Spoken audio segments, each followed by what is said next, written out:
la joie comme moi, si tu es véritablement dans la joie, si tu es véritablement dans la joie de ton Dieu, acclame-le. N'acclame pas un homme. N'acclame pas un homme. N'acclame pas un homme. Acclame le Seigneur, le Sauveur Jésus-Christ de Nazareth. Ah, il était en train d'acclamer un homme. Je pensais que quelqu'un était en train d'acclamer Jésus. Je pensais que quelqu'un était en train de glorifier Jésus. Alléluia. Gloire à Jésus. Je vous salue ce matin dans le puissant et glorieux nom de notre Seigneur et Sauveur Jésus-Christ de Nazareth. Soyez bénis et demeurez-les. Alléluia. Demeurez bénis au nom de Jésus. Je salue tous les serviteurs et servants de Dieu qui sont ici à l'école EIDSJC. Alléluia. L'école biblique. Alléluia. De l'armée de prière. Et je salue tous les internautes, tous ceux qui nous suivent en ligne, sur Facebook, sur WhatsApp et sur YouTube. Que le Seigneur vous bénisse. Demeurez tous bénis au nom de Jésus. Ce matin, nous sommes encore à notre rendez-vous quotidien par la grâce de notre Seigneur Sauveur Jésus-Christ de Nazareth. Et nous sommes là pour manger la meilleure nourriture qui soit. Aïe! Nous sommes là pour manger la meilleure nourriture qui soit. Alléluia! Vous savez, le corps a comme nourriture le pain, les viandes, tout ça. Alléluia! Mais la nourriture de l'âme et de l'esprit, c'est la parole de... Acclame la puissance du Seigneur Jésus-Christ de Nazareth. Bonne arrivée, sois le bienvenu. Prépare bien ton assiette, reste bien ton assiette. Parce que tu vas recevoir, on va te servir la nourriture ce matin. Amen. Qui est prêt pour recevoir sa nourriture? Qui est prêt pour recevoir la nourriture de son âme? Que le Seigneur te bénisse. Alléluia. Merci à tous. Soyez bénis, demeurez bénis. Tous les fidèles étudiants de l'école, alléluia. Tous les fidèles étudiants, nous sommes encore à notre émission quotidienne, émission de tous les jours. La Bible dit de méditer la parole de Dieu, les Écritures, jour et nuit. Alléluia. Donc c'est tous les jours. Gloire à Jésus. La Bible dit c'est, et nous devons agir fidèlement selon cette parole afin de réussir dans tout ce que nous entreprenons, afin d'être bénis à tous égards. Alléluia. Que le Seigneur vous bénisse.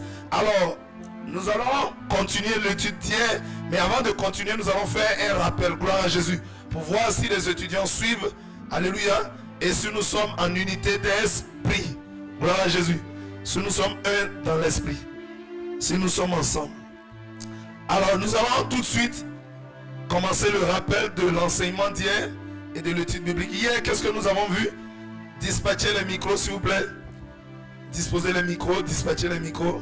Hier, qu'est-ce que nous avons dit? Nous avions débuté hier Genèse chapitre 19. Nous étions à la partie 28. Aujourd'hui, c'est la partie 29. Partie 29, Genèse 19. Alléluia, suite et fin. Ça commence par la partie 25 et ça se termine par la partie 38. 25 et verset 25. Genèse 19, verset 25 au verset 38. Hier, nous étions arrêtés au verset 24. Alors, qu'est-ce que nous avons dit hier? Oui? Gloire à Jésus. Yes. Nous avons vu hier, nous avons étudié le chapitre 19. Et lorsque on était en train d'étudier, on avait vu que Dieu avait envoyé des messagers, des anges, yes, qui étaient comme des inspecteurs. Pour inspecter la ville de Sodome. Très bien, des anges qui étaient comme des inspecteurs afin d'inspecter la ville de Sodome et Gomorrhe. Sodome et Gomorrhe. Voilà. Donc la Bible dit que lorsqu'ils sont arrivés, Lot, qu'ils sont allés vers Lot, et Lot les a reçus convenablement. Il les a très bien reçus, oui. Voilà. Et lorsqu'il les a reçus, Lot les a demandé de rester chez lui. Ils ont dit non, ils vont aller dormir dans la rue. Ils disent qu'ils veulent dormir dans la rue. Est-ce que c'est normal? Non. De dormir dans la rue? Donc Lot, la Bible dit que Lot les pressa tellement que ils ont accepté de... Ça veut dire quoi? Lot les pressa tellement. Qu'est-ce que ça signifie? Il a tellement insisté. Il a tellement insisté que les anges ont fini par accepter de rester chez lui. Ensuite, lorsque on continuait la méditation, on avait aussi dit que lorsque les messagers étaient chez Lot, il y avait les habitants de Sodome qui sont venus taper à la porte de Lot. Yeah. Lorsqu'ils ont tapé à la porte de Lot, ils ont dit non, les deux hommes qui sont chez toi, nous voulons les connaître.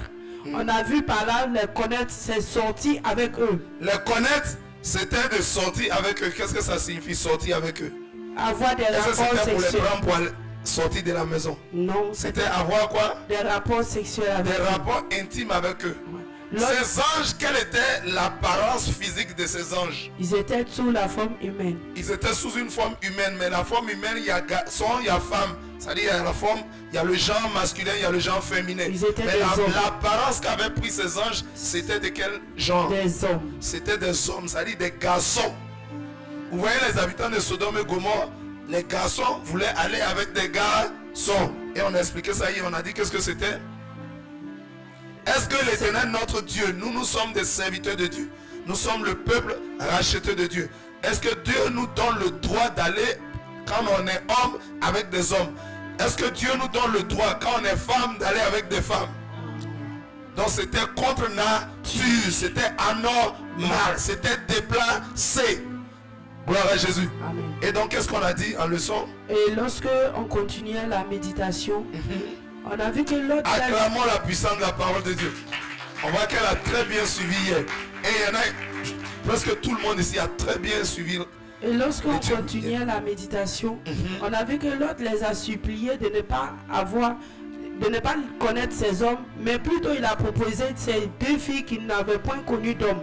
Les hommes ont dit non, et ils vont faire quoi avec ces deux filles? Eux veulent ces deux hommes-là. Donc, l'autre propose en lieu et place de ces deux anges, de ces deux hommes, et ils étaient sous forme humaine, de ces deux hommes, l'autre propose ses filles. L'autre était prêt même à libérer ses filles, à livrer ses filles à ces hommes méchants-là, pourvu qu'ils épargnent les visiteurs qu'il avait reçus. J'aimerais vous poser une question à ce niveau. Alléluia. Le fait de vouloir aller avec des garçons, c'est quoi? La sodomie. C'est la sodomie, c'est quoi? L'homosexualité. L'homosexualité, c'est quoi? C'est une abomination. Une abomination, c'est quoi? C'est un péché. C'est un péché. Alléluia. Donc c'était un péché. Et l'autre décide de prendre des filles qui à la limite décide de prendre des filles, lui ses propres filles, qui étaient à la limite peut-être fiancées, alléluia, et les donner à ces hommes barbares là pour qu'ils les connaissent sexuellement. Ça on appelle ça comment? Est-ce que ces hommes-là étaient mariés aux filles de l'autre? Ces gens qui étaient au dehors, qui tapaient la porte avec violence, est-ce qu'ils étaient mariés avec les filles de l'autre? Mais l'autre propose de donner ses filles pour qu'ils puissent les connaître. On appelle ça comment? Quand un homme, très bien, quand un homme n'est pas marié à une fille et puis il va avec elle sexuellement, intimement, comment on appelle ça? La fornication. La fornication c'est quoi? C'est un péché. Donc l'autre se propose de remplacer la sodomie par la fornication. Il se propose de remplacer l'homosexualité par la fornication. Est-ce qu'on peut remplacer un péché par un autre? Parce qu'un péché c'est péché. Tu ne peux pas dire à Dieu non, bon, je ne vais pas commettre tel péché, mais je te propose tel péché. C'est toujours le péché. Donc l'autre, est-ce que l'autre réglait le problème? Parce que quand il y a un problème, il faut chercher à régler. On a toujours dit quoi? Quand il y a un problème, quel est le premier à nous proposer cette solution? C'est le serpent, c'est-à-dire le diable. Il est prompt, il est pressé pour venir proposer. Mais est-ce que nous sommes tenus d'obéir à ce que le serpent nous recommande? Parce qu'a priori, au premier niveau, nous avons d'abord le Créateur qui nous propose, face à tous nos besoins, face à tous nos problèmes, face à toutes nos vies, le Créateur nous dit, voici comment vous devez agir. Et c'est écrit dans la parole de Dieu, c'est écrit dans les Écritures. Maintenant, le serpent se précipite pour proposer sa solution. Qu'est-ce qu'un enfant de Dieu doit faire? Est-ce qu'il doit remplacer un péché par un autre? Alléluia. Alléluia. Il s'agit d'éviter le péché pour appliquer la parole de Dieu, d'obéir aux Écritures, de mettre en pratique la volonté de Dieu. Mais l'autre dit, laissez homosexualité là. Venez faire fornication. Est-ce que le problème est réglé? Non. Est-ce qu'un enfant de Dieu doit faire comme ça? Non. Le problème n'était pas réglé. L'autre veut remplacer un péché par un autre péché. C'est-à-dire le problème n'était toujours pas résolu. Qu'est-ce qu'on a toujours dit ici? Lorsqu'on a en face un problème, lorsque nous sommes confrontés à une montagne, lorsque nous sommes confrontés à une obstruction, à un obstacle, on doit faire quoi? Est-ce qu'on doit le contourner par la droite ni par la gauche? Est-ce qu'on doit sauter le problème? Si vous sautez un problème, il est toujours... Il t'attend. Il t'attend. Tu n'as pas résolu. On dit de résoudre. Et pour résoudre, il faut prendre les Écritures. L'autre n'a pas regardé à la volonté de Dieu. Il dit, je vous donne mes filles. Mais imaginez-vous ces hommes violents. S'ils avaient accepté, les filles de l'autre qui sont des filles vierges, qui étaient des filles vierges, allaient être déshonorées. Elles allaient être déshonorées. Elles allaient être violentées. Elles allaient être violées par ces méchants hommes. Est-ce qu'il avait résolu pour autant le problème? On ne remplace pas le mal par le mal. On ne remplace pas le péché par le péché. Quelqu'un comprend? Acclamons la puissance de la parole. Gloire à Jésus. Amen, amen. La semaine de Dieu a fini. T'as pas fini? D'accord. C'est que hier, elle a bien suivi. Alléluia. Bon, vas-y. Après, j'interroge d'autres personnes. Suite, lorsque on était en train d'étudier encore, la Bible dit que ces deux hommes-là ont dit à Lot de préparer tout ce qui lui appartenait et de sortir de cette ville. Les deux hommes disent à Lot, préviens toute ta famille. Tous ceux que tu as ici de proches, il faut les prévenir pour qu'ils sortent de la ville. Et Lot alla vers ses gens, leur parla, mais les gens n'ont pas écouté. Il a parlé à ces gens ne l'ont pas pris au sérieux. Oui. Et lorsque il les a parlé, il est revenu. Et puis, comme ils n'ont pas écouté, il est revenu. Suite, lorsqu'on est en train d'étudier encore, et la Bible dit que ces deux hommes-là ont pris Lot de force. Lot, sa femme, ses filles-là. Ses filles, ils les ont pris de force. Pour faire sortir de la ville. Yes. Voilà. Mais au moment où les gendres de Lot ne l'ont pas écouté, on a tiré des leçons. Qu'est-ce qu'on a dit? On a dit, il y a des gens qui ne prennent pas les avertissements au sérieux. Alléluia. Qui ne prennent pas les avertissements. Il y en a beaucoup. Quand on dit attention à telle chose, attention à telle situation, ils prennent ça pour l'amusement. On a vu ça hier. Alléluia. Et on avait même dit que le monde dans lequel nous vivons est très sérieux. Est vraiment sérieux. On n'était pas au brouillon. Vous savez, lorsqu'on parle de brouillon, c'est-à-dire quand un homme travaille, fait un exercice, il peut travailler au brouillon. C'est encore à l'état embryonnaire. C'est encore au niveau des essais. Maintenant, quand tu as fini, tu prends maintenant le vrai cahier et tu recopies au propre. Le monde, la vie que nous vivons n'est pas comme ça. Ce qu'on vit actuellement, c'est la vraie vie qui est là comme ça. Amen, amen. C'est pourquoi la Bible dit à Hébreux 9, verset 27, il appartient à l'homme, alléluia, de mourir une seule fois. Après quoi vient le jugement. Ça veut dire, la vie que nous vivons, c'est il à propos au sérieux que tu quittes cette vie dans cet état-là. Après là, il n'y a plus purgatoire, il n'y a plus deuxième chance, il n'y a plus troisième chance, il n'y a plus purgatoire. C'est le jugement qui vient. Quelle est la conséquence? Donc nous devons prendre cette vie-ci au sérieux. Et on a même dit que le monde spirituel ne plague pas. Le monde spirituel, tout est fait au sérieux. Tout est sérieux là-bas. Tu t'amuses, tu reçois les conséquences. Voilà, c'était bien ça. Hein? On continue. Donc, lorsque on était encore dans la méditation, la Bible dit que Lot alla, les deux hommes ont dit à Lot de partir vers les montagnes. Voilà. Et il dit à Lot, va vers la montagne. Et Lot va où? L'autre va asseoir. Il va asseoir. On te dit, va ici, toi tu vas là. Est-ce que tu as obéi? Vous voyez, toutes les études bibliques que nous faisons, l'obéissance est capitale. La soumission est primordiale. L'obéissance doit être totale. Quand vous n'obéissez pas, il y aura toujours des conseils. Toujours, toutes les études bibliques que nous faisons, on se rend compte que quand une instruction est donnée, quand une directive est donnée, celui qui ne suit pas la directive a des fini un jour ou l'autre à avoir les conséquences. Donc on dit vers la montagne, il va asseoir. Donc quand l'autre a dit, lui il veut partir à Soir. Soir qui est une petite ville, qui veut dire petit. Petit. Voilà. Et les deux hommes avaient donné l'instruction à l'autre de partir vers les montagnes. L'autre dit non, lui il veut partir là. Donc c'était une désobéissance là. C'est une désobéissance. Voilà. Et on a dit, je lève les yeux vers les montagnes, tout me viendra le secours. Le secours me vient de l'Éternel des armées qui a fait les cieux et là. Très bien. Acclamons le Seigneur Jésus-Christ. C'est bon? Bon, elle a fini son rappel. Qui d'autre a reçu quelque chose hier? Oui? Oui? Gloire à Dieu. Amen. Hier, nous avons vu aussi que lorsque les deux hommes de Dieu traînaient l'autre, pressaient l'autre, l'autre traînait les pas, il traînait les pas. Et nous avons tiré une leçon là-dedans. Nous avons dit que nous avons même fait une prière. Nous avons dit, oui. Quand beaucoup de chrétiens sont comme ça. Voilà, n'est-ce nous pas? avons dit que si le Seigneur, si je dois sortir de ta présence, que le Seigneur te forme, nous force, oblige à demeurer dans sa présence. On a fait cette prière à Dieu hier, on a dit. Beaucoup de chrétiens, malheureusement, agissent ainsi.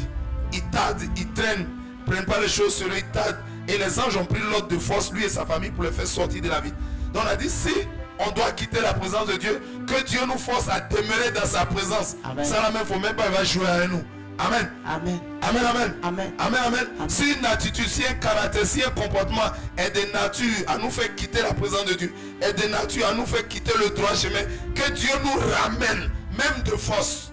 Alléluia. Et on a adressé cette prière hier à Dieu. On a dit que c'est une très bonne prière. Alléluia. Parce que Dieu a payé un prix fort. Alléluia. La Bible dit nous n'avons pas été rachetés au prix de l'argent ni de l'or. L'argent et l'or, c'est pas ça. Mais au prix du sang de Jésus-Christ de Nazareth. À un grand prix, un prix fort. Quelqu'un est mort pour qu'on ait la vie, pour qu'on devienne chrétien. Donc si on veut s'amuser pour quitter sur... Qui nous ramène de force. Comme hier les anges ont ramené l'autre de force, on l'a fait sortir. Amen, amen. C'est bien ça, hein? Allons-y. C'est bon, acclamons le Seigneur. Quelqu'un d'autre? Gloire à Jésus. Amen. Voilà. Nous avons dit aussi que Lot a averti ses gendres. Oui. Mais il parut plaisanter à leurs yeux. Il parut plaisanter. Ils n'ont pas pris l'avertissement au sérieux. Au sérieux, comme beaucoup d'hommes aujourd'hui, quand on les avertit, ils pensent que c'est un amusement. Oui, et comme les hommes du temps de Noé aussi, qui n'ont pas écouté, ils Oui. ont cru que c'était de l'amusement, Oui. que le déluge n'allait pas advenir, Ouais. n'allait pas venir. Et de notre temps aussi, il y a des personnes qui prennent l'avertissement du retour du Seigneur Jésus Oui, comme de la plaisanterie. oui. Quand on dit Jésus revient bientôt, on a dit ça hier, il y a des gens qui pensent que c'est... Ah, Jésus revient bientôt. Ah, souvent même ils disent, quand ils disent choses, on dit, ah, comme le retour de Jésus là, on pense que c'est un jeu. On pense que c'est un ami. Jésus va bel et bien... Jésus est déjà venu une fois. Amen. Mais il reviendra. Quand le Seigneur est venu, il est venu comme un petit bébé. Il est né comme un enfant. Alléluia. Il a grandi, il a fait l'adolescence. Alléluia. Et il est devenu adulte, il a commencé le ministère. Et après il est parti. Mais il va revenir. Il va revenir. C'est la pure vérité. C'est la stricte vérité. Mais quand on dit Jésus, il y en a un qui s'amuse. Quand il va venir, il ne viendra plus comme un enfant. Il viendra comme un lion. Alléluia. Il viendra comme le roi des rois. Il ne viendra plus comme un bébé. Amen. Il viendra comme un guerrier conquérant. Alléluia. La Bible déclare que dans ses yeux, il aura comme des flammes de feu. La Bible dit de sa bouche sortira une épée à double tranchant. Et ses pieds seront comme des lérins polis. C'est-à-dire que l'airain c'est le bronze. Poli, c'est-à-dire que c'est comme un bronze que vous avez mis au feu. Donc quand on sort là, c'est rouge comme ça. Donc les pieds du Seigneur seront rouges. Tout ce qui va, ses pieds vont toucher, ça sera écrasé. Alléluia. Il viendra comme un roi pour juger. Il ne viendra plus pour être porté comme un bébé. Quelqu'un comprend? Alléluia. Donc le Seigneur viendra maintenant en jugement. C'est pourquoi il tarde à venir. Pourquoi? Parce que s'il vient, tous ceux qui ne l'ont pas connu périront éternellement, seront séparés d'avec Dieu pour toujours. Donc Dieu attend, c'est un temps de miséricorde. Donc ne plaisantons pas avec la venue de Jésus, avec le retour de Jésus. Allons-y. Amen. Amen, amen. Il avait fini la servante de Dieu. Il y a une servante de Dieu. Ah oui. Oui, vas-y. Donnez un autre micro à la servante de Dieu. Comme lui, il a déjà le micro. hier aussi, Oui. nous avons parlé. Fort. Hier aussi, nous avons parlé du mariage, de la dot. Alors, amen. Oui, Amen. On a aussi parlé de la dot. de la dot. On a parlé de... Il y avait les gendres de Lot. On les appelait gendres, mais les filles sont toujours dans la maison de leur papa. On a dit c'est quoi ça? Oui, vas-y. Alors, Qu'est-ce qu'on avait dit à ce sujet? On avait dit, mais pourquoi est-ce que ce sont des gendres et leurs fiancés ou leurs femmes sont toujours dans la maison de leur père? On avait dit là, il y a une anomalie. anomalie. Oui, oui. Parce qu'en temps normal, si tu es marié, dot, mairie et bénédiction à l'église, alléluia, tu prends tes bagages et tu t'en vas chez ton mari. Gloire à Jésus. Amen. La seule chose, selon la parole de Dieu, la seule chose qui peut faire sortir une femme de la maison de ses parents, c'est la dot, la mairie et la bénédiction à l'église. 3 étapes qui doivent aller jusqu'à leur thème. Mais tu ne peux pas faire dot et puis prendre enfant des gens pour aller. Alléluia. Amen. C'est une anomalie. Et on a donné Matthieu 1 verset 18 qui dit quoi? Lorsque Joseph et Marie étaient fiancés, ils n'habitaient pas ensemble. On a donné Matthieu 1 verset 18. Ils étaient fiancés. Ça veut dire Joseph a payé la dot de Marie, mais il n'habitait pas dans la même maison avec elle. Ce qui veut dire en clair, selon la pensée parfaite de Dieu, que tant qu'un homme et une femme ne sont pas mariés dans la totalité, dot, mairie et bénédiction à l'église, ils n'ont pas le droit même d'habiter dans la même maison. Et on avait même dit qu'il y a certaines femmes, dès que tu lui dis bonjour, elle prend tous ses bagages sans habiter chez l'homme. Souvent, c'est une anomalie. Et toute anomalie, tout ce qui n'est pas la volonté de Dieu, alléluia, dans la grande majorité, finit mal. Et le monsieur va vous dire, attends, la sirène des eaux fera que vous allez vous disputer régulièrement. La sirène des eaux fera qu'il y a toujours des disputes, des palabres dans la maison. Et un jour, le monsieur va vous dire, mais attends, toi-même, tu me fatigues, pourquoi? Qu'est-ce que tu as à m'emmerder à me faire des parents tout le temps? Attends, tu m'as une fois vu, moi, mes 2 pieds là chez tes parents? Il va se moquer de vous. Il va dire, je ne suis jamais allé voir tes parents. Tu as pris tes bagages, tu es venu t'asseoir sur moi et tu veux m'embêter. Il te parlera mal. Il ne te respectera pas. Pourquoi? Parce que tu n'as pas obéi à la volonté de...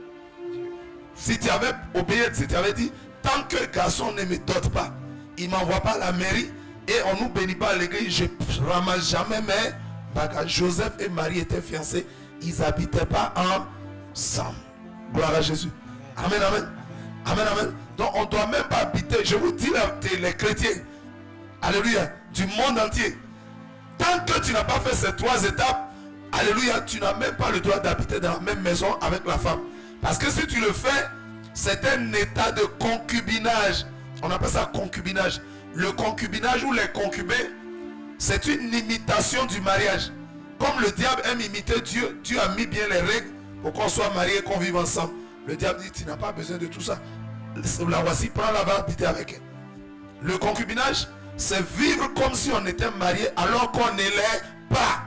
On vit à une femme ou à un monsieur comme si on est marié et femme. Pourtant, c'est pas vrai. Parce que tout ce qu'on veut faire sur cette terre, il y a des conditions. Tu veux scolariser ton enfant dans une école, on va dire il y a des conditions. Il faut payer telle somme, il faut envoyer tant, il faut envoyer tant. Mais tu n'as pas fait, tu dis non, mon enfant fréquente là. Tu te blagues toi-même, n'est-ce pas? Amen, amen. Amen, amen. Les concubins aussi, ils vivent comme s'ils étaient mariés, mais ils ne s'arrêtent pas là. Ils font aussi tout ce que les mariés font là. Ils font ça. Qu'est-ce que vous pouvez imaginer que les mariés font? Les concubins font ça. Et la Bible déclare que les concubins n'iront pas au... C'est la parole de Dieu. Alléluia. Que tous les serviteurs de Dieu enseignent aux chrétiens de quitter dans le concubinage. Parce que si un homme est dans le concubinage, si une femme est dans le concubinage, qu'elle meurt dans le concubinage, il n'y a pas sa place au ciel. C'est pas moi qui ai dit ça, c'est la parole de Dieu. La Bible dit les concubins n'iront pas au ciel. Amen. Que tous les serviteurs de Dieu enseignent la parole de Dieu dans sa pureté. Pour que les chrétiens marchent dans la sainteté, dans la sanctification et dans la pureté. Alléluia. Amen, amen. Amen, amen. Parce que je vois même des chrétiens qui sont en concubinage et on s'en va les baptiser. C'est un rinçage, c'est pas baptême. Si tu es dans le concubinage, quand tu as baptisé dans ton église, on t'a rincé. Le baptême, c'est pas un jeu. Le baptême est très puissant. Un jour, on va donner un enseignement sur le baptême selon Dieu. Le baptême véritable. Gloire à Jésus. On pense que les choses spirituelles sont des choses charnelles. Souvent on pense que l'église de Jésus est une église charnelle. L'église est spirituelle. Alléluia. Gloire à Jésus. Merci. Que Dieu te bénisse. Amen, amen. Que quelqu'un acclame le Seigneur Jésus-Christ. Gloire à Jésus. Et hier, nous avons cité des textes. Hébreux 13, verset 4, qui dit que tous honorent le mariage. Honorer, ça veut dire quoi? Ça veut dire respecter.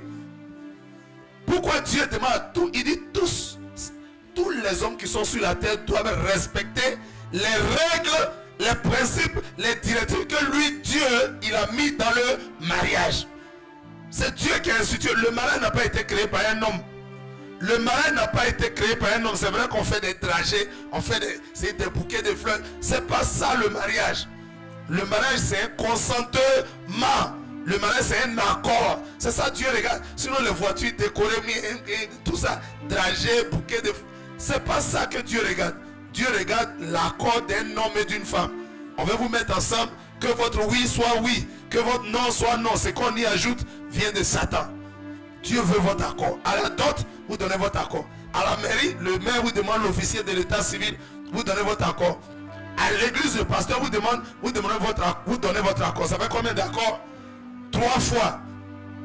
Ça veut dire c'est arrêté dans le spirituel. C'est écrit. 3 fois, ça veut dire c'est écrit. Tu viens de dire 3 fois oui. Tu viens de donner 3 fois ton accord en écrit. Tu ne peux plus venir dire je ne savais pas. Je ne l'aimais pas. C'est une sorcière. C'est un sorcier. C'est fini. Tu as donné ton accord. Gloire à Jésus. C'est ça le mariage. Mais Dieu dit tout le monde doit respecter le mariage. Gloire à Jésus.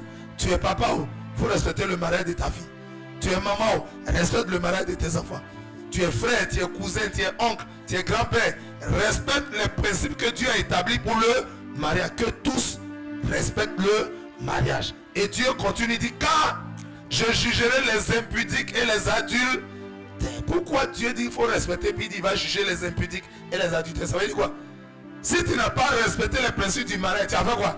Tu as couru pour aller vivre avec une fille. On n'a pas encore fait les 3 états. Tu es allé intimement avec elle. Tu es comme un impudique. Alléluia. Donc tu seras jugé. C'est quel jugement? Tu ne vas pas aller au ciel. C'est les Écritures. Alléluia. Gloire à Jésus. Quelqu'un comprend? Donc hier on a vu qu'il y avait une anomalie. Parce que les gendres de Lot, on les appelle gendres. La Bible dit c'est des gendres, mais on se rend compte que les filles sont toujours chez leur papa. On s'est dit certainement peut-être eux aussi ils habitaient là-bas. Il y a des gens qui sont comme ça. Quand il épouse une fille, il reste dans la maison de son papa. Il dit on va dormir dans votre famille. Il y a des gens qui sont comme ça. Il y a des femmes aussi, quand elles restent dans la maison des beaux-parents. C'est une anomalie. Ton mari ne peut pas t'épouser. Il va dire reste chez mes parents, moi je suis là-bas. Il va faire autre chose là-bas. Amen, amen. Vous avez vu que quand on célèbre le mariage, on dit vous avez obligation d'habiter à... Amen, amen. Gloire à Jésus. Si quelqu'un a bien compris qu'il acclame la puissance de la parole. Amen, amen.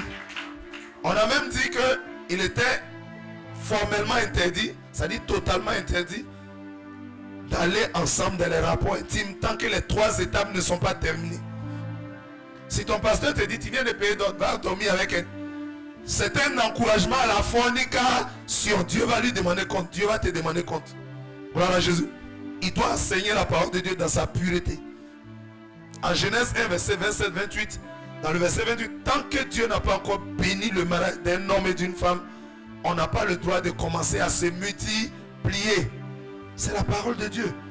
C'est la parole de Dieu.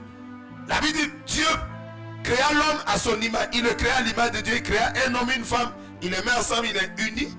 Et dans le verset 28, Dieu les bénit. Puis alors, c'est après la bénédiction que Dieu dit, à partir de maintenant, vous pouvez commencer à habiter ensemble. Alléluia. Il dit, vous pouvez commencer à vous multiplier. Comment on fait pour se multiplier? On boit bissap et puis on se multiplie. On mange des beignets. Est-ce qu'on mange des beaux flottants pour se multiplier? Il a dit beau flottant. Le vrai nom c'est beau flottant. Quand il met ça flotte sur lui, donc on dit un joli flottant. C'est beau flottant. On dit beau flottant. C'est un beau flottant. Donc, acclame le Seigneur Jésus-Christ de Nazareth. C'est pas beau flottant, c'est le beau flottant. Amen, amen. Amen, amen. Donc, c'est en buvant jus ou bien en mangeant le beau flottant. Amen, amen. Non, c'est en faisant quoi? Comment on peut faire pour se multiplier? Comment on fait pour devenir nombreux? Un monsieur et sa femme. On fait quoi? On fait les rapports, hein? Ça veut dire que quand Dieu a béni Adam et Ève, il a dit, ah, c'est comme si Dieu prenait, il dit, paix à partir d'aujourd'hui, monsieur et madame, vous pouvez commencer à vous multiplier. Allez-y maintenant, commencez. C'est ça la parole de Dieu. Aucun homme, aucune femme n'a le droit de commencer à se multiplier tant que vous n'avez pas encore fait la dot, la mairie et la bénédiction à l'église.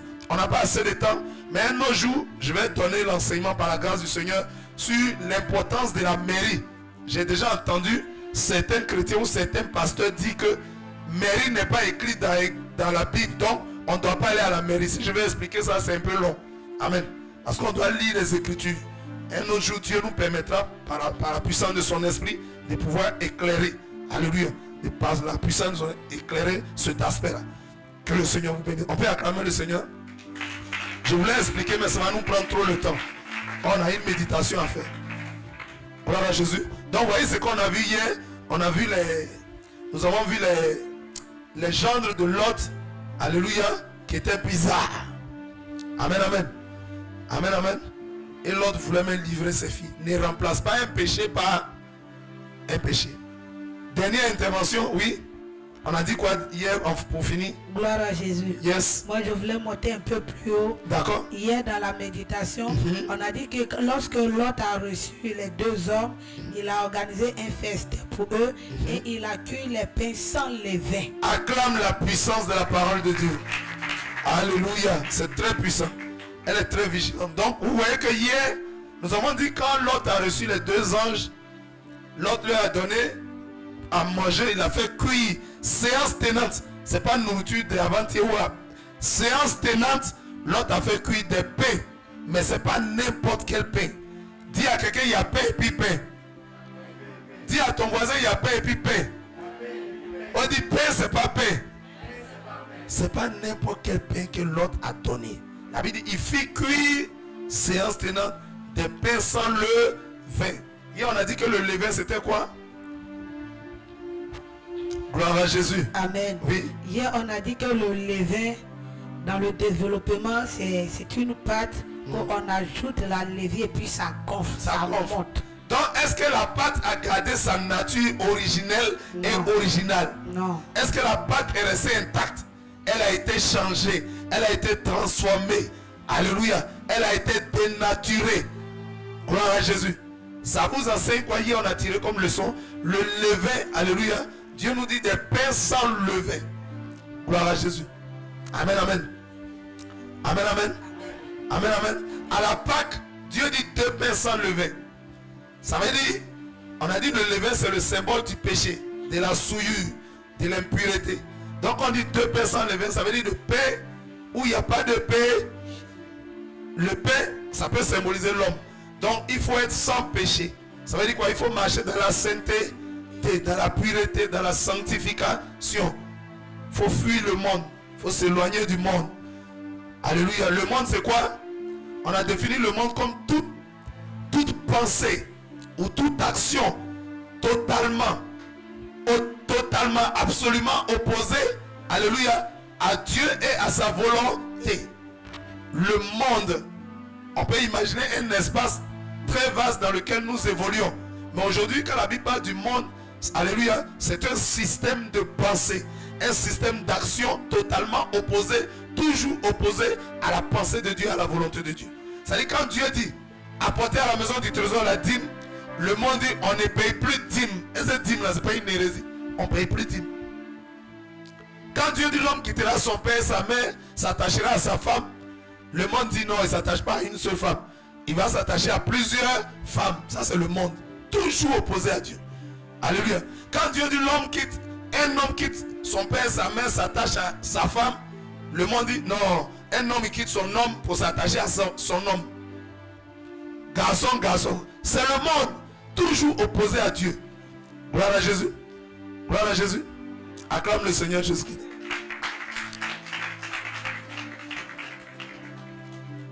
Quand Dieu dit la femme qui fait profession de servir Dieu. Alléluia. 1 Corinthiens 11, verset 13. Jugez-en vous-même. La nature ne vous enseigne pas. Elle doit se voiler. La vraie femme chrétienne, le monde dit, oh, voilà. On n'a plus besoin de ça. Gloire à Jésus. Quelqu'un comprend? Le monde, c'est ce système de pensée toujours opposé à la pensée parfaite de Dieu, à la volonté parfaite de Dieu. Gloire à Jésus. Amen, amen. Et donc, nous avons dit, le pain sans levain, c'est la vie de sanctification. Alléluia. C'est la vie de sanctification, de pureté. Alléluia. Et on a même dit que c'est une vie de dépouillement. Pain sans levain. Parce que le levain, ça souille, ça corrompt, ça change la nature. Tu as un teint naturel que Dieu t'a donné, tu es noir. Tu t'en mets des produits pour devenir blanc. Est-ce que Dieu t'a fait blanc? Dieu t'a fait noir, mais tu as ajouté quelque chose. En ajoutant, tu as changé quelque chose. Quelqu'un comprend? Alléluia. C'est changer tout ce qui est naturel. On a expliqué tout ça hier. Que le nom du Seigneur soit béni. Et on a donc dit, alléluia, on a donc parlé du pain sans levain. On a dit beaucoup de choses. Mais comme on a une étude biblique à faire, on ne pourra pas absolument tout rappeler. Gloire à Jésus. Acclamons le Seigneur Jésus-Christ. Hier, nous avons terminé par un verset. Verset 24 a dit quoi? La Bible dit, Genèse 19, verset 24. Alors l'Éternel fit pleuvoir du ciel sur Sodome et Gomorrhe du souffle et du feu de par l'Éternel. Amen. Les habitants de Sodome et Gomorrhe, de par leurs péchés nombreux qui sont tellement montés vers Dieu, Dieu a fait pleuvoir. Pleuvoir veut dire quoi? Pleuvoir veut dire quoi? Dans pleuvoir, il y a la pluie. Amen. Ça veut dire quoi? Une pluie, c'est quoi? Oui, micro? Passez-lui le micro. Il a fait tomber la pluie. Fait tomber la pluie, oui. Mais quand il pleut là, est-ce que c'est une seule goutte qui tombe et c'est fini la pluie? Gouttes. C'est une averse, la pluie, l'autre. Donc la Bible dit, l'Éternel Dieu fait pleuvoir sur Sodome et Gomorrhe du feu et du souffle. Vous voyez la pluie, non? Ça vient seulement. Donc le feu ne cessait pas. Le feu, Dieu voulait exterminer absolument tout. On va voir ça tout à l'heure. Donc c'est un déluge de feu, c'est-à-dire ça descend seulement. Le feu descend sans cesse. Au début quand c'est tombé, il a dit c'est quel feu ça? Après un feu tombe, il a dit hey, c'est quel charbon qui sort partout là? Il y a un feu ici, il y a le feu devant. Le feu tombait du ciel. Ça vient seulement. Au début ils ont pensé que c'était un jeu. Maintenant, à un moment les herbes ont commencé à prendre feu. C'est arrivé sur les maisons. Alléluia. Ça a commencé à arriver sur tout. Ça a commencé à détruire. Ça a commencé à détruire. Ah, c'est sérieux, hein? C'est quel feu qui quitte au ciel là? Toutes les maisons ont commencé à être embrasées. Les hommes ont commencé à mourir. Les animaux, les plantes. Alléluia. Alors l'Éternel fit pleuvoir. Quelle est la leçon qu'on peut en tirer? Ils ont commis des péchés et un déluge de feu est descendu. Ça veut dire le péché attire quoi? Le péché attire quoi? Quelqu'un dit la malédiction, quelqu'un dit la mort. Avant d'aller dans les leçons spirituelles, la malédiction, la mort, allons-y au physique. Ça veut dire le péché entraîne le feu. Ça veut dire quoi? C'est les conséquences du péché. Donc on ne doit jamais oublier que lorsqu'on pêche, cela peut attirer sur nous le feu.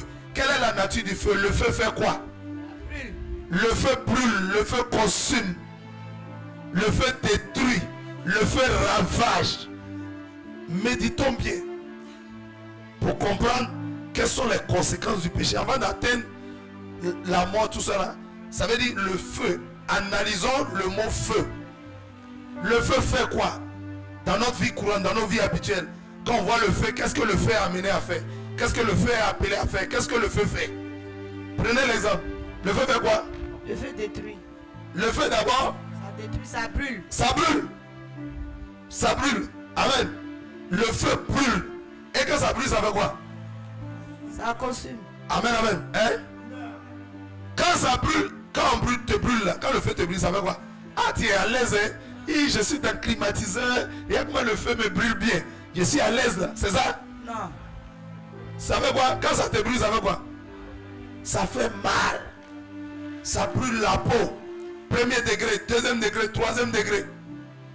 Ça brûle, ça fait mal, ça consume. Ça arrache les morceaux de chair. Ça brûle tout sur son chemin. Donc Dieu fait pleuvoir du feu. Et ça commence à détruire Sodome et Gomorrhe. Alléluia. Ça commence à ravager, les maisons brûlent. Vous savez, quand Dieu envoie le feu, personne ne peut arrêter la main de Dieu. Si Dieu envoie un jugement, si Dieu envoie un fléau, nul ne peut barrer la main de Dieu. Si ça vient des hommes, les hommes peuvent arrêter. Mais si ça vient de Dieu, quelqu'un suit mon regard. Si Dieu envoie le feu, vous avez vu ces temps-ci dans certains pays, il y a des feux qui sont arrivés. Parce que les gens venaient d'injurier Dieu. Ils venaient de prononcer le nom de Dieu en vain. On a dit non, nous on a 20, nous on a 40, mais Dieu il a 0. Ah! Ton créateur, lui qui te donne le souffle de vie, lui il a 0. Dieu dit d'accord. La Bible dit, nul ne peut prononcer le nom de Dieu en vain. Alléluia. Car si tu le fais, tu ne resteras pas impur. Ça veut dire quoi? Ne pas rester. Ça veut dire qu'il faut qu'on te punisse. Tu dois être... Il faut qu'on te sanctionne pour que tu comprennes que Dieu c'est pas la plaisanterie. Tu ne peux pas rester impuni. Gloire à Jésus. Alléluia. Alléluia. Acclame la puissance de la parole de Dieu.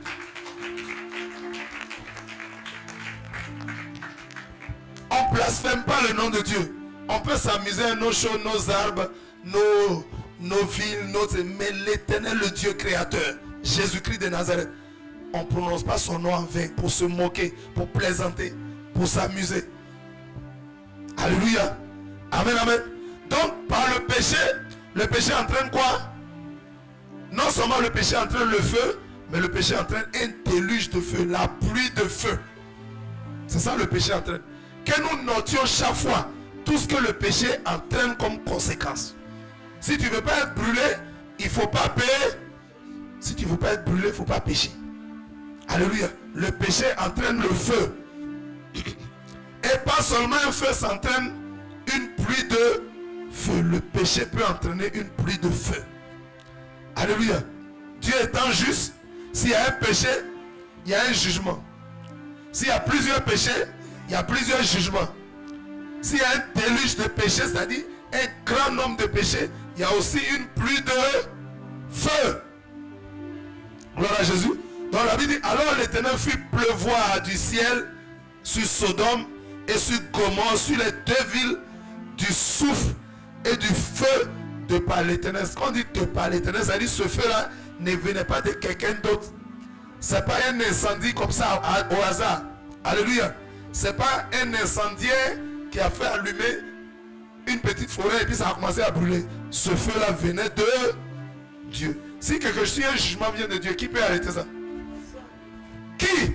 Dans tout l'univers, dans les cieux, sur la terre, sous la terre, plus bas que la terre, sous la mer, peut arrêter la main de Dieu?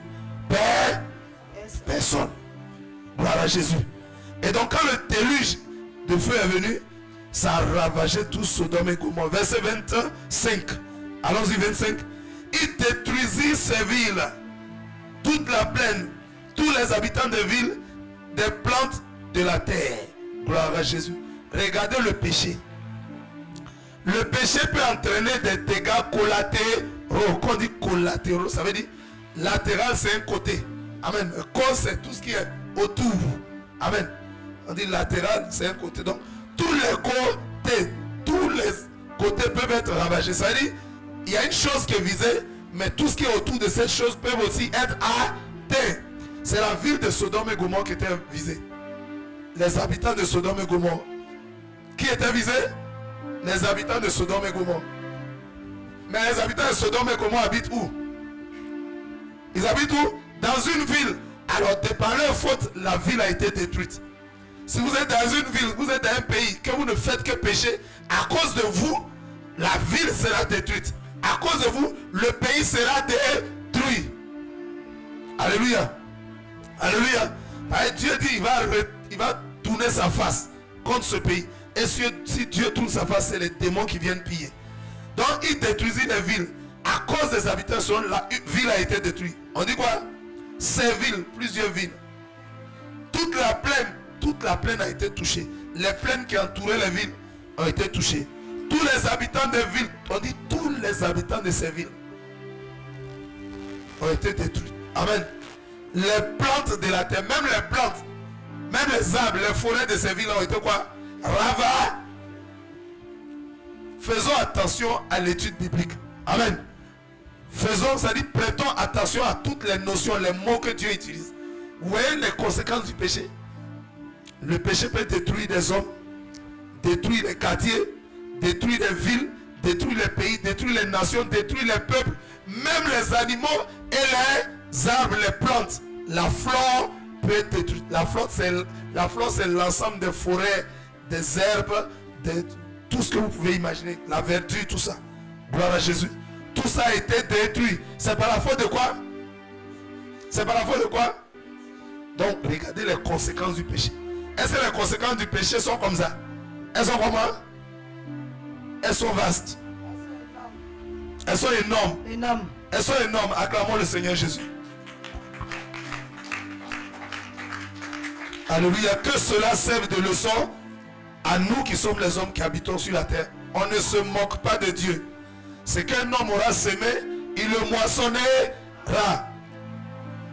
Les mêmes causes produisant les mêmes effets, les habitants de Sodome l'ont fait. Vous voyez les conséquences qu'ils ont eues. C'est-à-dire nous aujourd'hui, les habitants de ce siècle-ci, si nous faisons comme les habitants de Sodome et Gomorrhe, en allant homme avec homme, femme avec femme, qu'est-ce qui va pleuvoir sur nous? Le même déluge de feu. Mais comme il y a des êtres qui sont là, qui aimeraient bien que les déluges de feu viennent sur nous, ils poussent les gens à ça pour que Dieu puisse envoyer le feu sur nous. Vous comprenez le système du diable? Pourquoi le diable pousse les hommes à pécher? C'est pour qu'ils soient détruits. Amen. Donc plutôt obéis à ton créateur qu'à la créa. Acclame la puissance de la parole de Dieu. Allons-y au verset 26 rapidement. La femme de l'autre regarda en arrière et elle devint une statue de sel. Qu'est-ce que l'ange avait dit? Regardez, à tous les niveaux nous méditons, il y a désobéissance, insoumission, désobéissance, insoumission, désobéissance. L'homme ne comprend pas. Il reçoit les conséquences, mais il est toujours dedans. L'ange avait dit quoi? Sauvez vos vies, ne regardez pas en arrière. Hier, on a expliqué ce que regarder en arrière veut dire. Il y a des chrétiens qui aiment trop regarder en arrière. Quand j'étais dans le monde, j'avais beaucoup de filles. Je pouvais prendre toutes les femmes que je voulais. Tu penses que prendre toutes les femmes, c'est une bonne chose? Alléluia. Les femmes sont jolies les unes que les autres. Ça veut dire les unes, ça veut dire qu'elles sont toutes belles. Il n'y a pas une femme sur la terre qui n'est pas jolie. Il n'y en a pas. Il n'y en a pas. Amen. C'est pourquoi Dieu dit de se contenter. Quand Jésus, alléluia, d'abord Jean-Baptiste était en train de faire le ministère. Les gens lui ont demandé, mais que faut-il qu'on fasse? Il a dit aux soldats, les soldats disent, nous les policiers, les gendarmes, là, on fait comment? Pour obéir à Dieu. Il dit, contentez-vous de votre solde. Ça veut dire, salaire que tu as là. Il faut te contenter de ça. Il faut gérer bien. Amen. En fait, Dieu nous enseigne le contentement. Le contentement, c'est savoir apprécier ce qu'on a. Alléluia. Savoir apprécier et se suffit de ce que tu as. Tu as un salaire, contente-toi de ça. Tu as une femme, contente-toi d'elle. Il faut savoir apprécier et se suffire à ça. Amen, amen. Amen, amen. Mais si tu dis, moi, il y a vu telle fille. Demain, il y a vu là. Ah, mes femmes là, il y a beaucoup de modèles. Hein. C'est même femme là, c'est même chose. Gloire à Jésus. Amen, amen. Faut dire que quelqu'un dit c'est habillage. C'est habillage. Sinon c'est même femme là. Alléluia. Vous avez l'habillage dans les voitures, on dit, vous prenez 5 voitures de même marque. Alléluia. Et on habille les voitures à des différentes couleurs, des différents. On met des accessoires. C'est même habillé là-haut. C'est même habillé là, c'est habillé. C'est même voiture là, mais on a habillé son. Toutes les femmes que vous voyez, elles sont toutes les mêmes. Elles sont toutes belles. Amen. Tu ne peux pas dire que Dieu, quand Dieu crée, il crée telle femme, il crée telle femme. Mais c'est les mêmes femmes. Mais il a créé selon les goûts des différents hommes. Amen, amen. Amen, amen. Il faut savoir se contenter. Gloire à Jésus. Quelqu'un peut acclamer? Mais il y a des gens, ils regardent toujours en Il dit, quand j'étais dans le monde, je pouvais breaker toutes les filles. Je pouvais avoir plusieurs femmes. Il y a d'autres qui disent, quand j'étais dans le monde, j'avais plusieurs gars. Alléluia. Lui, il me donne 50 000, il donne 100 000, il donne 300 000. Alléluia. Amen. Gars n'est pas bon. En Jésus, il n'y a pas gars. En Jésus, il n'y a pas go. Est-ce que les chrétiens comprennent? Les chrétiens qui me suivent, est-ce qu'ils comprennent? En Jésus, on pense que Jésus, ça dit je suis chrétien, c'est un amusement. On est dans les églises, on a des go, on a des gars. En Jésus, vrai chrétien n'a jamais de go. Vrai chrétien n'a jamais de gars. En Jésus, il n'y a pas copain, copine. Acclame la puissance de la parole de Dieu. En Jésus, il n'y a pas petit ami. En Jésus, c'est ma petite amie, mon petit. Il y a des parents même qui se disent chrétiens. Il y a des parents qui disent, moi ici, tu es église évangélique. Et puis ils disent, hé, Babou. Ils disent à leur fils, mais ta petite amie, elle vient quand? Tu n'as pas dit que tu es chrétien tout de suite. Tu viens de dire que tu es chrétien évangélique. Chrétien évangélique ne veut rien dire. Dieu connaît des hommes qui ne le connaissent pas et des hommes qui ont pris conscience de leurs péchés, qui se sont repentis, qui l'ont accepté, qui l'ont reçu dans leur cœur comme leur seul Seigneur, leur seul Sauveur, qui croient en lui et qui veulent marcher en nouveauté de vie. Dieu connaît ces deux groupes-là. Les noms, les dénominations, les noms des dénominations, on met ça pour distinguer. Amen. Sinon, il n'y a pas à faire des chrétiens évangéliques, il y a chrétiens. Ou bien tu es chrétien, ou bien tu ne l'es pas. C'est tout. Quelqu'un comprend? Donc tu ne peux pas dire je suis chrétien puis avoir go. Tu ne peux pas dire que tu es chrétien, tu as gars. Tu ne peux pas dire que tu es chrétien et puis tu as copain, copine. Ça ne vient pas de notre Dieu. C'est des langages, alléluia, du paganisme. Le diable a créé cette notion pour conduire les gens dans l'impudicité. Quelqu'un comprend? Tu es béni? Acclame le Seigneur si tu es béni. Si tu es dans go et puis gars et puis on t'a baptisé, je disais tout à l'heure, on t'a rincé. Tu avais un peu chaud, on t'a rincé, mais ce n'est pas un baptême. Dieu nous fera la grâce d'enseigner sur le baptême selon son esprit. Continuons. Donc la femme de Lot regardait en arrière et elle devait une statue de sel. Elle a fait quoi? Dieu dit il ne faut pas regarder en arrière. Je voulais vous dire une chose. Quand Dieu dit ne regarde pas en arrière, tu ne dois pas regarder en arrière. Quand Dieu dit marche, avance, tu marches et tu as. Ne plaisante pas à ce que Dieu dit. Alléluia. Ce que Dieu dit, quand tu obéis, il y a une bénédiction dedans. Quand tu n'obéis pas, il y a un jugement derrière. Est-ce que vous comprenez? Quand Dieu dit fais ça, il faut faire ça. Souvent les hommes sur la terre s'amusent. Quand Dieu dit tu ne feras pas ceci, tu feras cela. Les gens pensent que c'est un babada, ils pensent que c'est un roman. Ils pensent que la Bible c'est un roman. C'est un roman pour lire et puis non, la Bible c'est la parole de Dieu. La Bible c'est les ordonnances de Dieu, c'est les commandements de Dieu, c'est les directives du grand créateur de l'univers. Il dit il ne faut pas regarder en arrière. Elle a fait quoi? Elle regarda à... Alléluia. La femme de Lot, c'est pas Ève.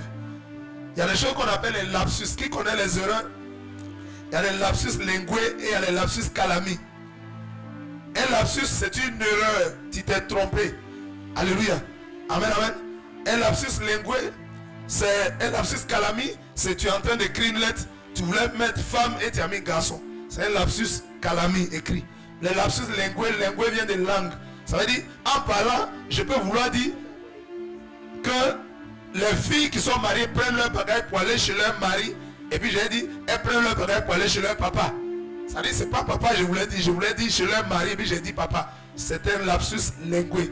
Ça veut dire, c'est une erreur. Comme on parle, comme ça peut, un mot peut glisser. Gloire à Jésus. Amen. Amen. Acclamons le Seigneur Jésus. Donc Dieu dit à la femme de Lot, ne regardez pas en arrière. Mais la femme de Lot fait quoi? Elle regarde en arrière. Derrière il y a quoi? Eh non maman, non femme.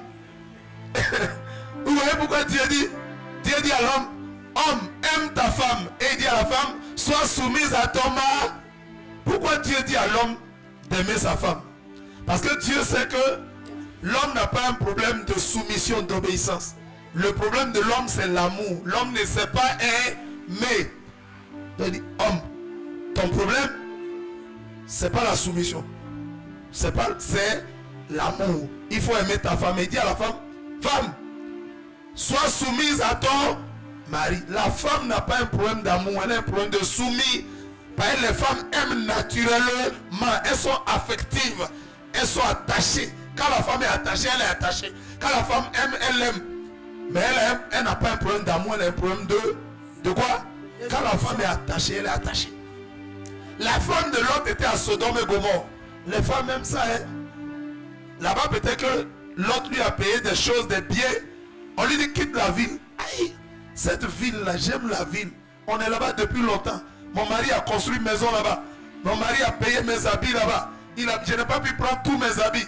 Je n'ai pas pu prendre toutes mes valises. J'ai laissé mes choses là-bas. Et Dieu dit, il ne faut pas regarder en arrière. Elle marche quoi, mais elle est là. La femme de l'autre, elle avançait, mais l'autre était tout droit. L'autre dit, Dieu dit d'avancer. Dieu me dit d'avancer, j'avance. Il dit, mes filles, allons-y. Madame, suis-moi, allons seulement. Ne regarde pas en arrière. La femme de l'autre, mais il parle, mais ouais. Quand Dieu a créé l'homme, il a pris quoi? Il a pris quoi? Il a pris la côte. La côte. Dieu est un grand enseignant. Il est le plus grand enseignant par excellence. Amen. Amen, amen. Il pouvait prendre un os. Il pouvait prendre un os de Adam dans la tête. Dans la tête, il y a os. Il pouvait prendre un os dans l'orteil. Il ne l'a pas fait, il a pris sa côte. Pour dire la femme doit rester ton vis-à-vis. Elle doit rester ton compagnon, ta compagne. Alléluia. Elle doit rester ton confident. Amen. Elle doit rester ton ami, rester à côté de toi. Oui, lorsqu'un homme et sa femme marchent, on peut déjà sentir ce qui se passe. Vous voyez un couple qui marche. Monsieur est là, il marche. Et puis la femme est là, elle est derrière. Elle dit, tu marches et ta femme est derrière, l'autre est devant. Ça veut dire, ça ne va. Mais quand vous allez voir les deux marcher, quoi, ils s'attrapent bien. Ça veut dire, tout va. Alléluia. Ça veut dire, la relation est propre. Mais quand vous allez commencer à voir un couple, un est derrière, l'autre est devant, le serpent a commencé à passer par là. La mentalité a commencé à changer. L'autre devait être côte à côte avec sa femme. Comment se fait-il qu'elle s'est retrouvée derrière et elle a regardé en arrière? Ta femme a le cœur attaché encore à Sodome. Les femmes sont attachées. Les femmes aiment rester attachées. Les femmes, quand elles aiment. Alléluia. Si elle a aimé la ville, si elle a aimé les richesses que son mari lui a achetées, l'autre était un homme riche. Alléluia. L'autre avait beaucoup de troupeaux. Il avait beaucoup de biens matériels. Donc quand une femme, son mari a l'argent, elle veut quoi? Elle a quoi? Quand ton mari a l'argent, tu as quoi? Elle a tout. Alléluia. Elle a les pieds. Elle a les valises remplies d'habits, remplies de tout ce que vous pouvez imaginer. Donc tout ça, la femme de l'autre, parce que son mari était un homme riche. Donc maintenant, quand Dieu dit à l'ange quitter Sodome et Gomorrhe, pendant que l'autre voit son salut, il voit sa délivrance, madame voit quoi? Elle quitte, elle voit ses biens, elle voit sa pète. Il dit, on perd beaucoup, donc on va laisser toutes ces richesses. On va abandonner tout ça. Donc son cœur est encore derrière. Son cœur est encore derrière. Donc pendant que l'autre, il s'en fout des richesses, il dit, si je vis là, richesse est là encore. Tant que je vis, je peux encore. Est-ce que l'autre pouvait partir tous ses bœufs? Il avait des bœufs, il avait des moutons, tout ça, l'autre a dû laisser ça là-bas. Il a dû abandonner, il avait beaucoup d'animaux. Est-ce qu'il est parti à ça? Mouton va se suivre, mouton et ses moutons veulent quoi? Mouton marche douce, on dit qu'il faut fuir. Donc l'autre a abandonné les moutons, les vaches, les bœufs, tout ça. Donc la femme, elle dit, elle n'était pas, quand ta femme n'est pas d'accord avec toi, quand vous marchez, elle reste un peu en retrait. Elle reste un peu derrière. Elle reste un peu derrière. Tu marches, mais elle ne veut pas te rattraper. Elle veut pas, ça veut dire, je ne suis pas d'accord, je ne suis pas contente. Là, elle était derrière.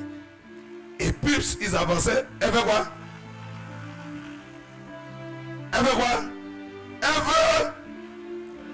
quoi? Elle veut regarder. Elle veut se retourner. Alléluia. Mais elle hésite. Elle hésite en avant. Les autres sont en train d'avancer. Tu as envie de regarder derrière. Acclame la puissance de la parole de Dieu. Les femmes sont attachées. Elles sont attachées à leurs pieds. Elles sont attachées à leurs enfants. Elles sont attachées. Alléluia. Le père est un peu chaud, mais la femme elle dit, moi je ne laisse pas mes enfants. On dit, bon voilà tes deux filles, elles sont en train d'aller. Elle dit, bon mes enfants sont sauvés maintenant, mais Il y a encore les richesses là. Et qu'est-ce qu'elle fit? Elle finit par regarder. Aïe! Là j'avais dit, ne regardez pas Anna. Elle s'est tournée. Alléluia. Tant qu'elle fait comme ça, elle n'a pas encore regardé en arrière. Quand tu fais comme tu regardes où? Elle c'est à gauche, c'est en arrière. Elle c'est à droite, c'est en arrière. Toujours elle faisait comme ça. Mais quand elle s'est totalement retournée, qu'est-ce qui a été consommé? La désobéie. Qu'est-ce qui a été consommé? Le péché. Oh, Dieu avait dit ne regardez pas. Quand Dieu dit, écoutez bien les serviteurs et les servants de Dieu. Quand Dieu dit ne regardez pas, ne regardez pas. Ne jouez pas avec la parole. Prenez Dieu au mot. Prends Dieu au mot. Dieu dit, n'avance pas. Tu n'avances pas. Ne bouge pas. Tu ne bouges pas. Ne lève pas. Ne te lèves pas. Ne descends pas. Ne descends pas. Ne te retourne pas. Ne te retourne pas. Prenez Dieu au mot. Gloire à Jésus. Si Dieu dit ne te retourne pas et que tu te retournes, tu vas voir ce qui est dedans.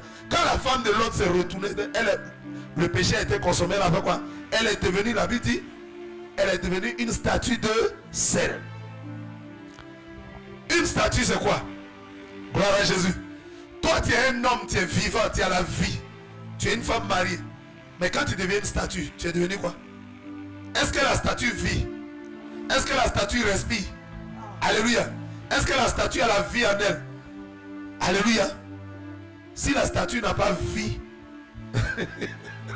acclame le Seigneur Jésus-Christ. Si la statue n'a pas vie, pourquoi tu te prosternes devant ça? Alléluia.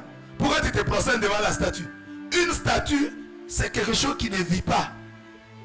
Ça n'a pas la vie en elle, la statue. Ça ne respire pas. Alléluia. La Bible dit la femme de l'autre est devenue une statue de sel. Gloire à Jésus. Amen, amen. Ça veut dire quoi?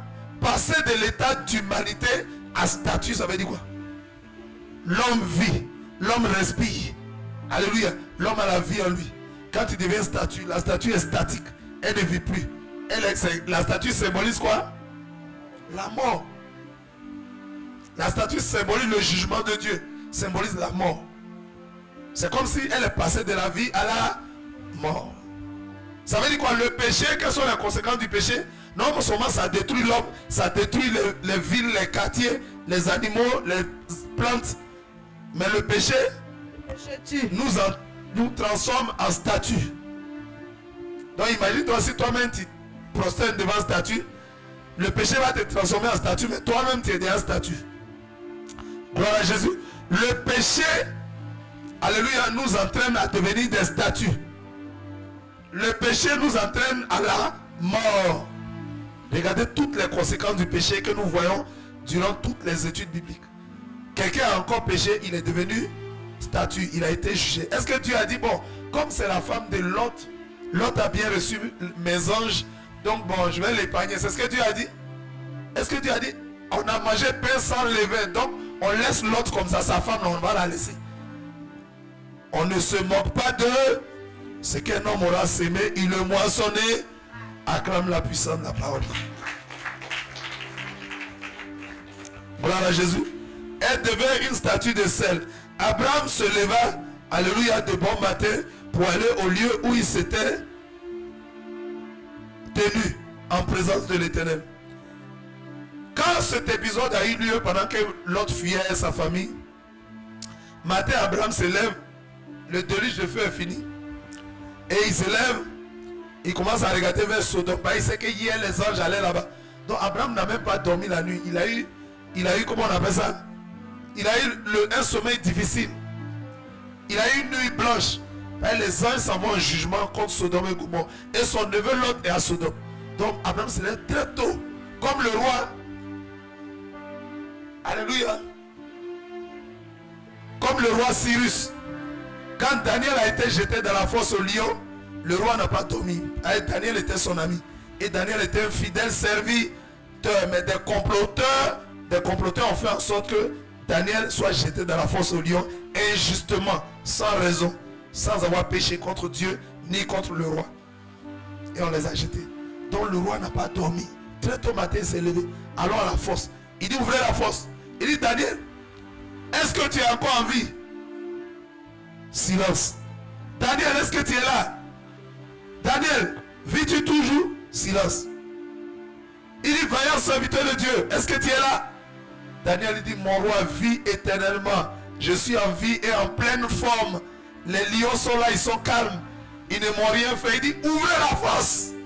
Aïe. Que quelqu'un acclame le Seigneur.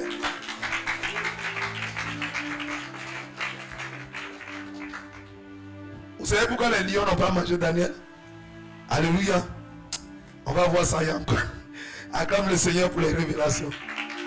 Il y a des explications que je ne vais pas donner, parce que ça va rendre l'enseignement long. Donc on continue. Donc, quand Daniel, on les donnera au fur et à mesure de nos études bibliques. Selon que le Saint-Esprit nous permettra.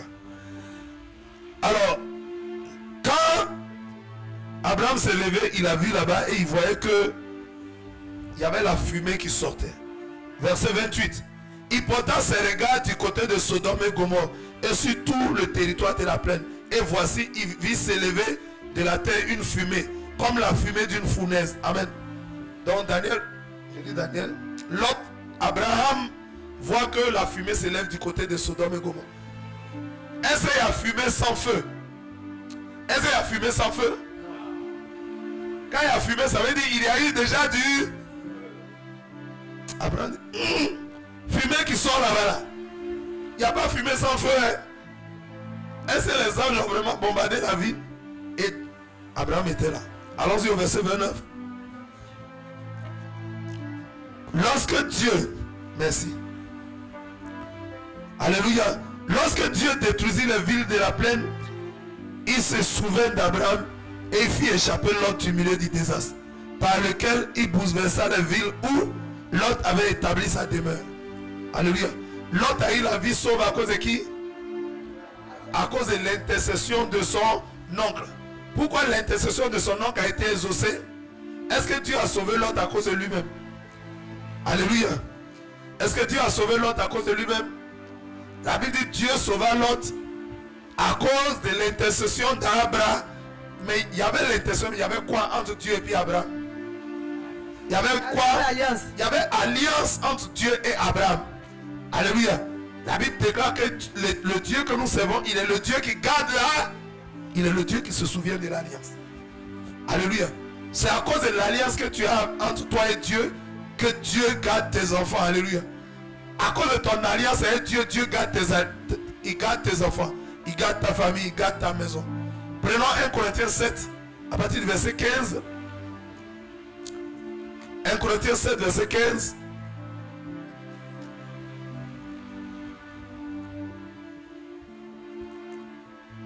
Gloire à Jésus. Est-ce que quelqu'un est béni? 1 Corinthiens chapitre 7. Allons-y à partir du verset 15.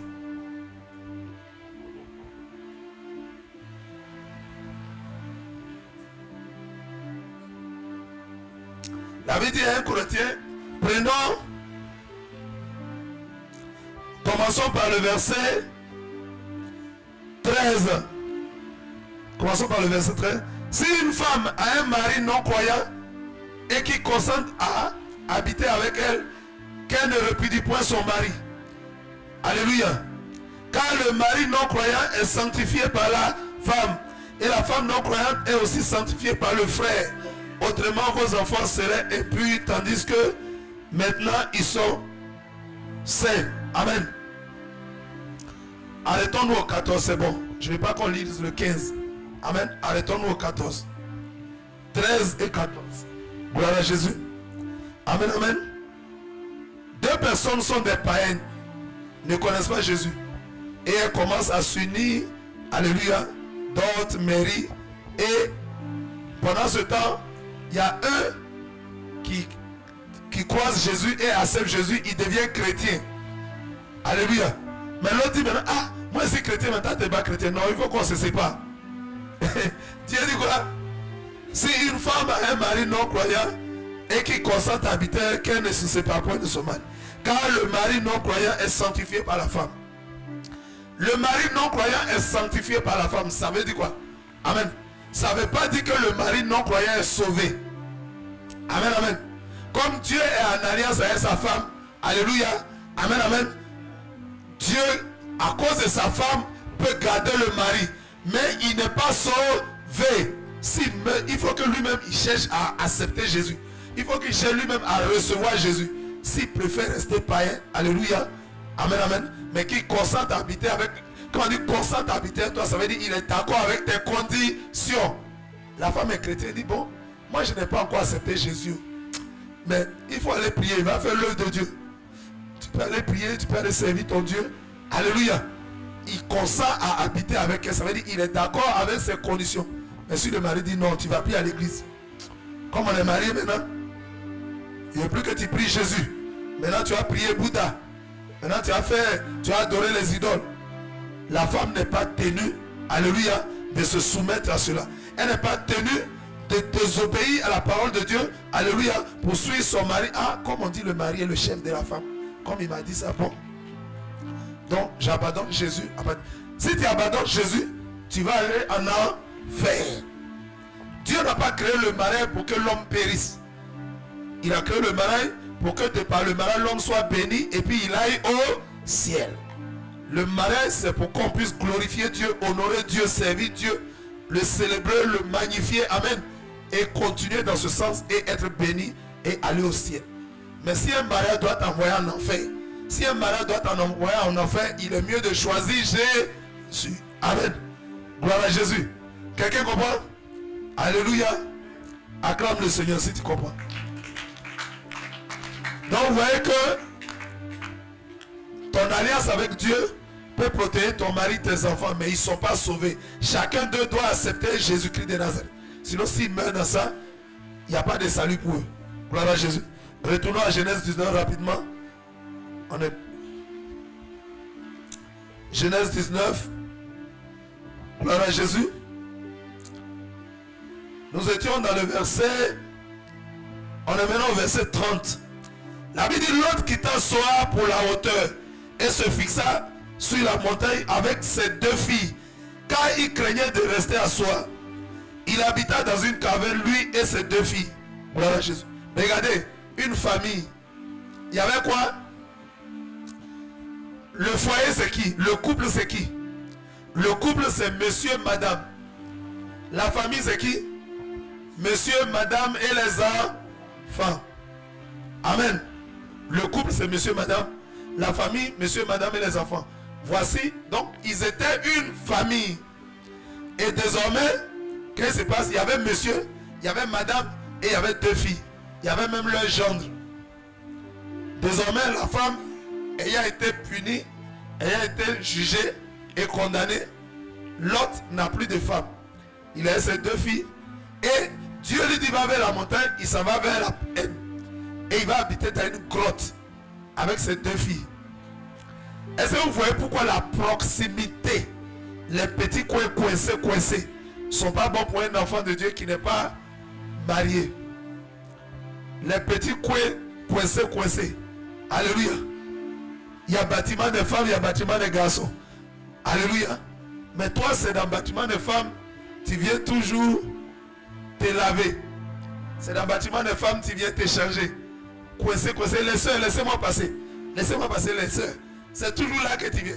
Hein, dans la proximité, coincé. Ça peut créer La Bible dit, fuyez l'impudicité. Alléluia. On fuit le péché, on ne joue pas le péché. Moi, je suis trop fort. Alléluia. Quelqu'un comprend? La Bible dit, l'autre habite dans une grotte avec ses deux filles, deux femmes et un homme. Quelqu'un comprend?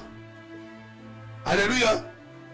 Un homme et deux femmes. Allons-y dans le verset 31. Il vivait dans une grotte, dans une caverne, lui et ses deux filles. 31. L'aîné dit à la plus jeune, notre père est vieux et il n'y a point d'homme dans la contrée pour venir vers nous, selon l'usage de tous les pays. Alléluia. Elle dit dans le verset 32, viens, faisons boire du vin à notre père et couchons avec lui, afin que nous conservions la race de notre père. Gloire à Jésus. Gloire à Jésus. Verset 33. Elle fit donc boire du vin à leur père cette nuit-là, et l'aîné alla coucher avec son père Alléluia. Et il ne s'aperçut ni quand elle se coucha, quand elle se leva. Gloire à Jésus. La Bible dit, l'aîné, Lot avait 2 filles. L'aîné, ça veut dire quoi? La plus grande. Dans une famille, les plus grands sont appelés à faire quoi? Les plus grands sont quoi pour les petits, les plus jeunes? Alléluia. Les plus grands ont quoi? L'aîné a la double portion. Alléluia. L'aîné a la double portion. Et il est quoi pour les plus jeunes? Il doit être un modèle. Il doit être un exemple. Mais c'est l'aîné là même qui dit à la plus petite, on est seul ici, il n'y a pas de garçon pour nous marier. Et notre papa est là. Si on meurt là, notre papa là, on ne peut plus garder sa race, ça dit son nom va disparaître. Qui réfléchit comme ça? Ou est quelqu'un dans les environs? Je voulais vous dire une chose. Alléluia. C'est vrai que souvent dans nos études bibliques, on parle souvent du serpent. On parle souvent du serpent. Alléluia. Parce qu'effectivement, le serpent a sa part dedans. Gloire à Dieu. Mais je voulais qu'on soit clair. Je voulais qu'une fois pour toutes, on retienne quelque chose de très important. Le péché a toujours 2 auteurs. Amen. Il ne faut pas toujours dire le serpent, le serpent, le serpent. Dans un péché, il y a un tentateur. Alléluia. Et il y a celui qui obéit. Alléluia au tentateur. Le tentateur peut te dire, tu as un besoin, tu as un problème, tu veux résoudre ça, règle ça comme ça. Mais est-ce qu'on est obligé d'obéir au tentateur? Je vous ai toujours dit, selon les Écritures, que nul, retenez ça très bien, personne n'est obligé d'obéir à Satan. Personne. Nul n'est obligé, tu n'es jamais. Le diable peut parler, tu ne rien. Tu es là, tu dis, oh ça là, la Bible dit une chose. Et tu quittes là. Alléluia. Mais le diable va te faire toujours ses propositions. La tentation, la tentation. Mais si tu dis, on est ce qu'il dit là, c'est vrai. C'est là que tu vas tomber dans le péché. La Bible dit à Jacques 1, verset 13. Prenons Jacques. Jacques. L'apôtre Jacques. C'est les épîtres générales. Après Hébreu. On commence les épîtres générales avec Jacques, Hébreu, alléluia. Hébreu et Jacques, excusez-moi. Avec Hébreu et Jacques. Donc après Hébreu, il y a Jacques. Jacques 1, verset 13, 14, 15. Je lis rapidement. Jacques chapitre 1, verset 13, 14, 15. Que personne, lorsqu'il est tenté, ne dise, c'est Dieu qui me tente. Car Dieu ne peut être tenté par le mal. Et il ne tente lui-même personne. Gloire à Jésus. Quand quelqu'un est tenté, il ne faut pas dire, c'est Dieu qui me tente. Dieu ne tente pas l'homme. Il n'y a pas la tentation en Dieu. Quelle est la différence entre l'épreuve et puis la tentation? On éprouve, alléluia, pour grandir. On éprouve, quand Dieu nous éprouve, c'est pour nous faire grandir. Quand le professeur de maths, il t'enseigne pendant 6 mois et puis après il te donne des devoirs, est-ce qu'il veut te tuer? Quand le professeur de physique te fait les leçons, et quand le professeur d'anglais, il finit, il te donne des devoirs, est-ce qu'il veut te tuer? Il veut voir ta valeur. Si tu as réussi les épreuves, tu passes en classe supérieure. L'épreuve, c'est pour faire monter. Amen. C'est pour passer à un autre niveau supérieur. Mais la tentation, c'est pour faire tomber et détruire. Gloire à Jésus. La Bible dit que personne, lorsqu'il est tenté, ne dit c'est Dieu qui me tente. Car Dieu ne tente personne et Dieu ne lui-même tenté par le mal. Verset 14. Mais chacun de nous est tenté quand il est attiré. Ça veut dire, quand le diable te tente et que tu écoutes le serpent, ça veut dire toi-même tu es attiré par ça, ça te plaît. C'était quelque chose que tu aimais avant. Alléluia. Si vous aimiez avant les femmes, quand vous devenez serviteur de Dieu, le diable va envoyer la sirène des eaux pour vous envoyer les femmes. Amen. Si vous avez le vol avant, le diable va envoyer les esprits de vol pour vous tenter. Si vous aimiez le mensonge avant de devenir chrétien, le diable va envoyer esprit de mensonge pour que vous continuiez ce que vous faisiez avant. Le diable c'est là où vous êtes faible. Donc il enverra ça. Donc la Bible dit que quand quelqu'un est tenté là, alléluia, chacun est tenté parce qu'il est attiré et amorcé par sa propre convoitise. C'est toi-même ta propre convoitise. Convoiter, c'est quoi? Désirer ardemment une chose. Désirer, soupirer après ça. Tu veux la chose. C'est parce que tu veux. Quand le diable dit tiens, tu dis hey, j'ai pris. Amen. Toi-même, tu aimais ça. Est-ce que quelqu'un comprend? Donc, on va toujours dire le serpent, le serpent, le serpent. Oui, le serpent a sa part dedans. Mais si toi, tu n'acceptes pas, il n'y aura rien. Gloire à Jésus. Donc, moi, je préfère voir l'homme. C'est vrai, on va parler du serpent parce que le serpent a sa part. Donc, on parlera de ça. Chaque fois on verra la trace du serpent, on va dire c'est le serpent qui a tenté. Mais une tentation, le diable est venu tenter Jésus 3 fois, mais Jésus est tombé dans le pot. Jésus n'est pas tombé.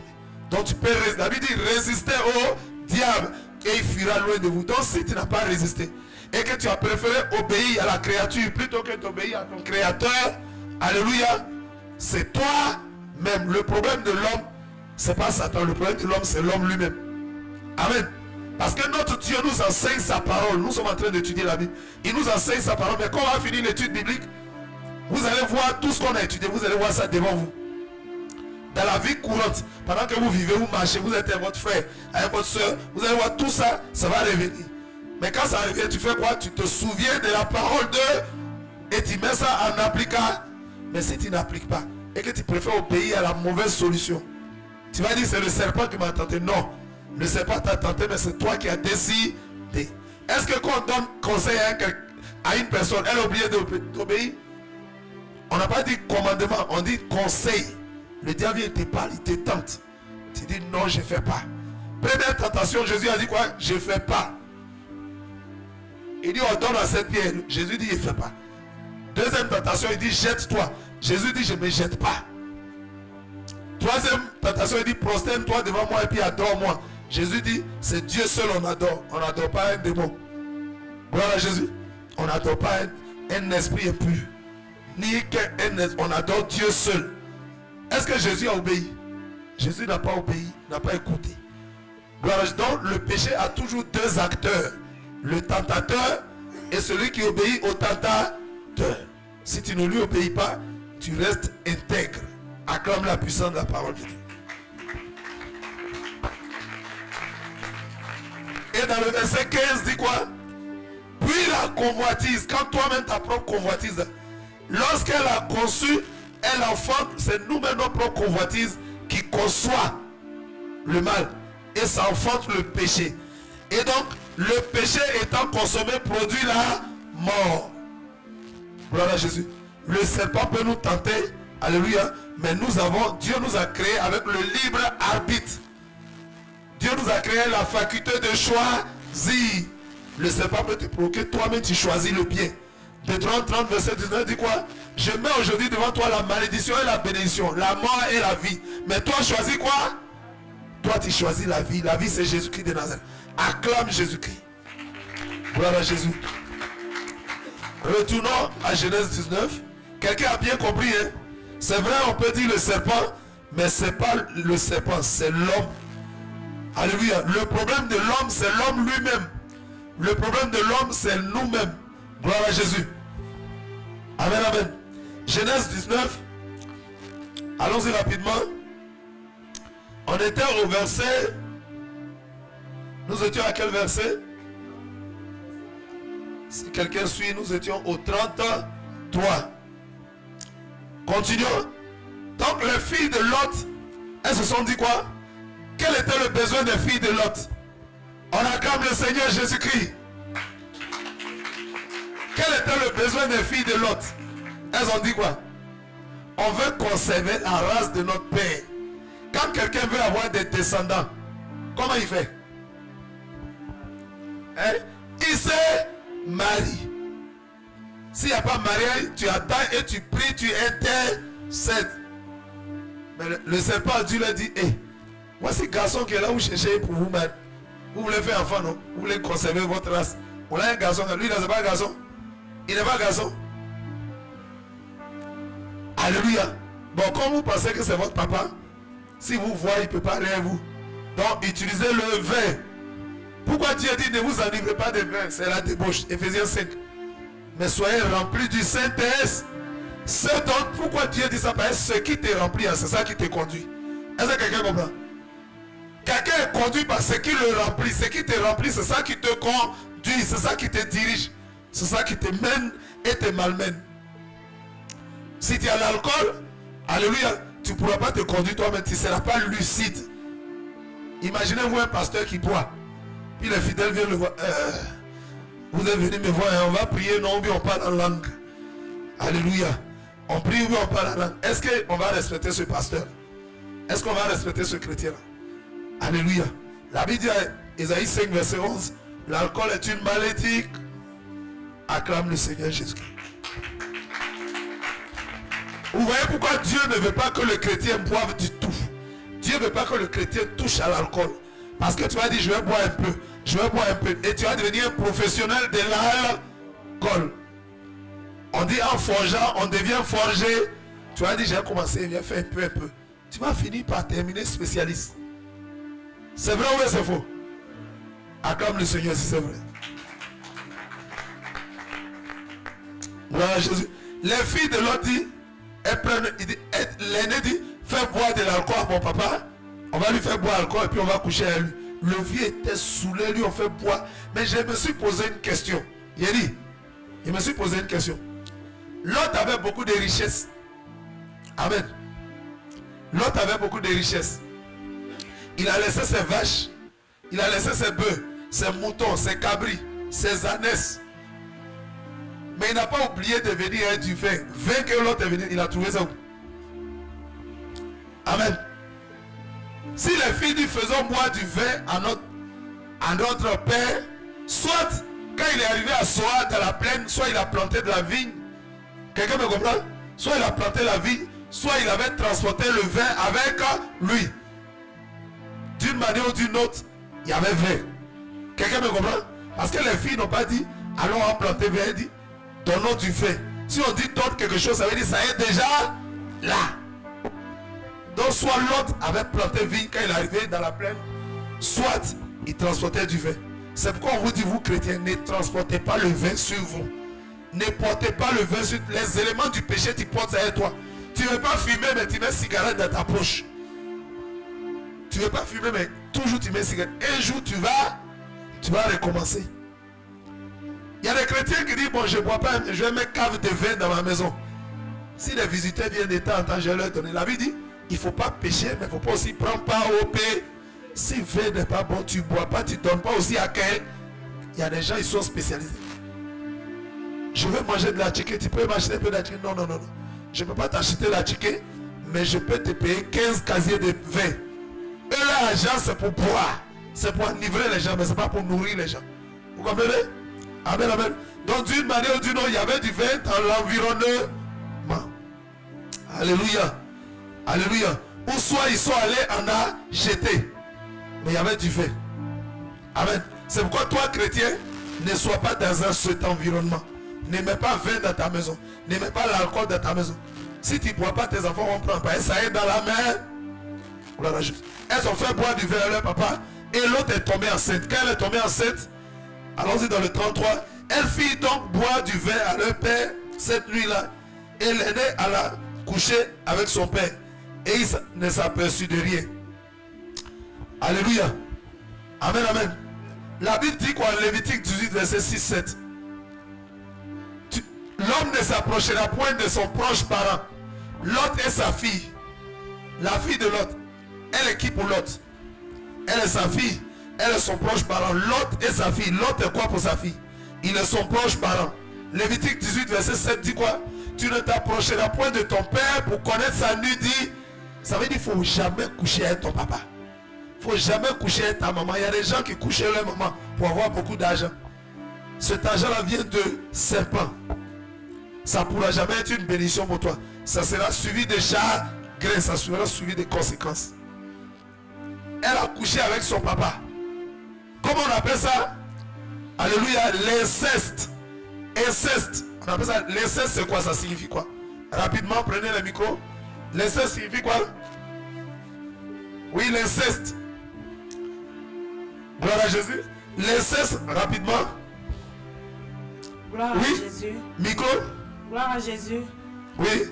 L'inceste, c'est d'avoir des relations intimes avec un parent proche. Très bien. Acclamons le Seigneur. C'est ça l'inceste. L'inceste, c'est avoir les relations avec un proche parent. C'est-à-dire, quand on parle d'inceste, c'est entre parents et enfants ou entre enfants et enfants. Si tu allais à ton père ou ta mère, c'est inceste. Si un frère allait à sa soeur, c'est l'inceste. Si une soeur allait à son frère, c'est l'inceste. Il y avait eu une relation incestueuse. Gloire à Jésus. Allons-y dans le verset 34. Le lendemain, l'aîné dit, qui a dit encore? C'était l'aîné qui avait dit à sa petite. Elle avait dit à sa soeur, voilà ce que je vais faire. Maintenant, elle se lève et dit encore à sa petite soeur. Le lendemain, l'aîné dit à la plus jeune, voici, j'ai couché la nuit dernière avec mon père. Faisons-lui boire du vin encore cette nuit et va coucher avec lui afin que nous conservions la race de notre père. Est-ce que pour conserver la race de son papa, c'est pour coucher avec lui? Il faut aller lui chercher une femme, il va se marier avec elle. Quelqu'un comprend? Toutes ces leçons, c'est pour nous servir d'exemple. Il y a des exemples à suivre, il y a des exemples à ne pas. Il ne faut pas que ça soit un vain, c'est-à-dire une vaine étude biblique. On fait, et puis on ne va pas appliquer. Amen. C'est pour mettre ça en application. Dieu a mis toutes ces histoires pour que ça nous serve d'exemple. Gloire à Jésus. Et allons-y. Va coucher avec lui afin que nous conservions la race de notre père. 35. Elle fit boire du vin. Les deux filles, l'aînée et sa petite soeur, ont fait boire du vin. L'aînée prend un verre, elle donne. Papa, faut boire. Faut boire. La jeune vient. Papa, bois encore. Bois encore. Elle dit, donne-lui encore. L'aînée vient. Papa, bois encore. L'aînée vient boire. Elles font boire le... Mais je me suis posé une question. Toi, papa, chef de famille, dirigeant de la famille, le leader, le responsable, comment ton enfant peut te faire boire de l'alcool? Oui, il y a des enfants qui commandent leurs parents. C'est même pas puissant, c'est une malédiction. Il y a des enfants qui commandent leurs parents. Vous savez comment ça commence? Vous savez comment ça commence? Le bébé a 3 semaines, 1 mois ou 1 mois et demi. Il est là. Est-ce que ses yeux voient ou bien ses yeux ne voient pas? Le bébé, 3 semaines, 4 semaines, ses yeux voient ou bien ça ne voit pas? Ça voit très bien. Amen. Est-ce qu'il entend ou bien il n'entend pas? Le bébé est là comme ça à 1 mois et puis il pleure. Quand vous voyez votre bébé pleurer à ce temps, regardez-le. Il est là, il regarde autour. Quand il pleure, il regarde pour voir s'il y a quelqu'un qui va venir. Si maman va venir ou si papa va courir. S'il voit que la maman vient, il dit, ah, ça marche. Ça marche. Quand je pleure, on vient. Quand je pleure, on vient. Ça veut dire qu'il voit qu'il est en train de faire quelque chose qui produit un effet. Est-ce que vous savez qu'à ce âge, un enfant peut manipuler ses parents? Tout petit, à 2 mois, 3 mois, 5 mois, l'enfant est là, il pleure, on vient le chercher. Il pleure. Il faut venir le chercher chaque fois.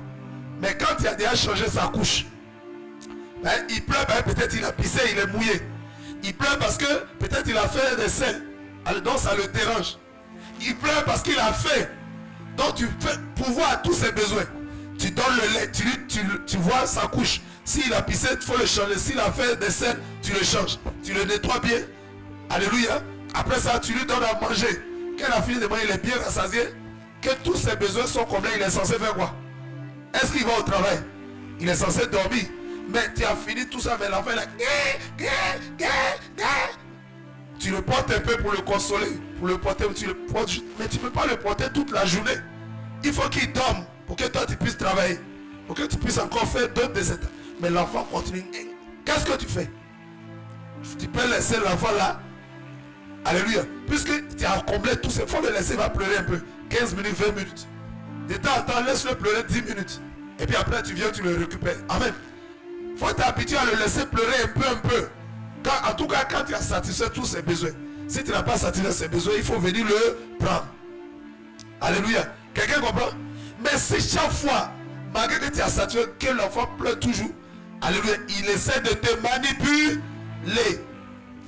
Il y a un philosophe qui dirait que quand un enfant est né, il est déjà assez vieux pour mourir. Vous n'avez pas vu les enfants? Il est petit, mais il est déjà vieux dans la tête. Il comprend les choses. Amen, amen. Il n'a pas encore toutes les aptitudes, mais il comprend. Donc c'est comme ça que l'enfant commence. Si on vient le chercher, on vient. Alors 6 mois, il va aller jusqu'à 1 an, 2 ans, 6 ans, 10 ans. L'enfant dit, hey, maman, je veux ça. Il va commencer à pleurer. il serre son visage. Le parent court, il tombe. Il y a des enfants qui commandent leurs parents. Ça a commencé où? Ça a commencé à bas âge, à la très petite enfance. L'enfant tente de manipuler le parent. Mais si le parent est vigilant, et si le parent connaît déjà l'éducation des enfants, il maîtrise ça, il va commencer à faire le plan B. Pour que l'enfant soit normalisé, il faut commencer petit. C'est pourquoi la Bible dit, Proverbe 22, verset 6, enseigne les choses de Dieu à l'enfant. Instruis l'enfant selon la voie qu'il doit suivre, et quand il sera vieux, il ne s'en détournera pas. Si un enfant, c'est pas quand il a...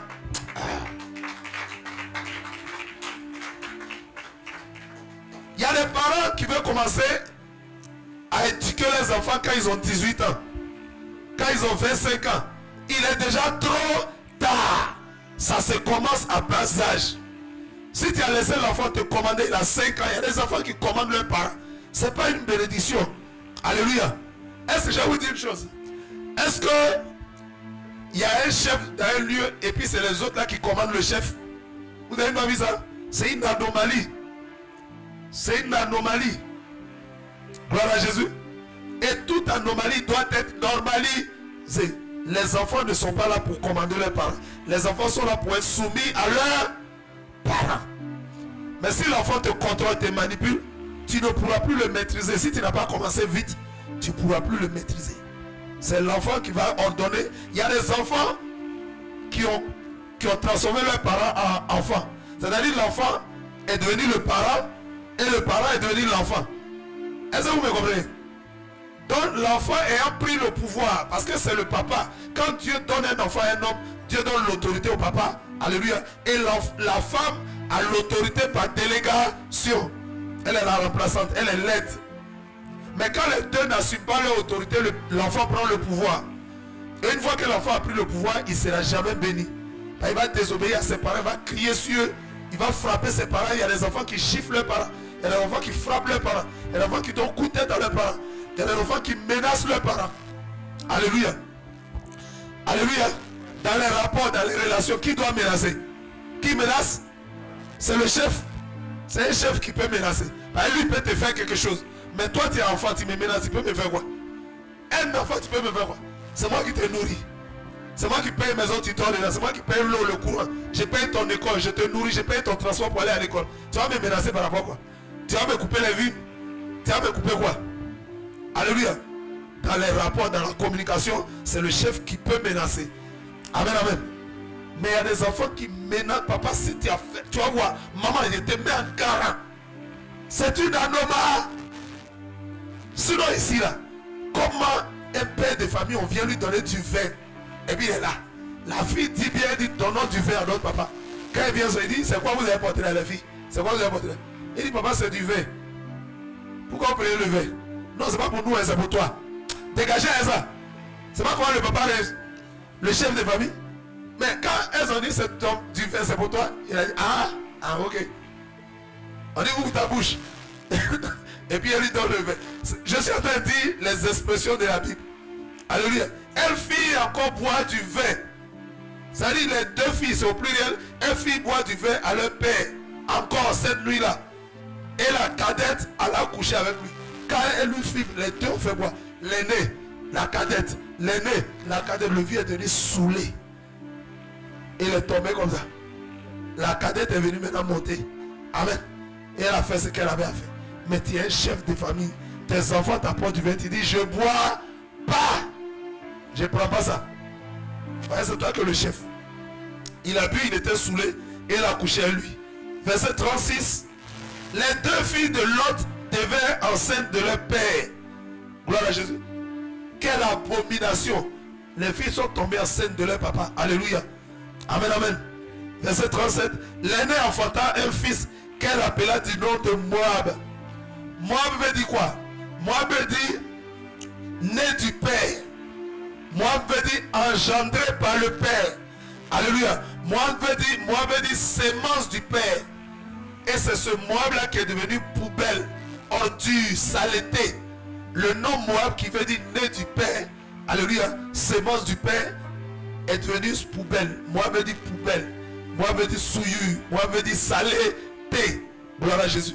Quelqu'un comprend? Amen. L'aînée, la première, le fils qu'elle a eu avec son papa, elle lui a donné le nom de Moab. Ça veut dire, je l'ai eu avec mon papa. J'ai eu enfant avec mon papa. Ça va contre quelle parole de Dieu? Lévitique 18, versets 6 et 7. Surtout 7. Gloire à Jésus. Allons-y, terminons. Verset 38.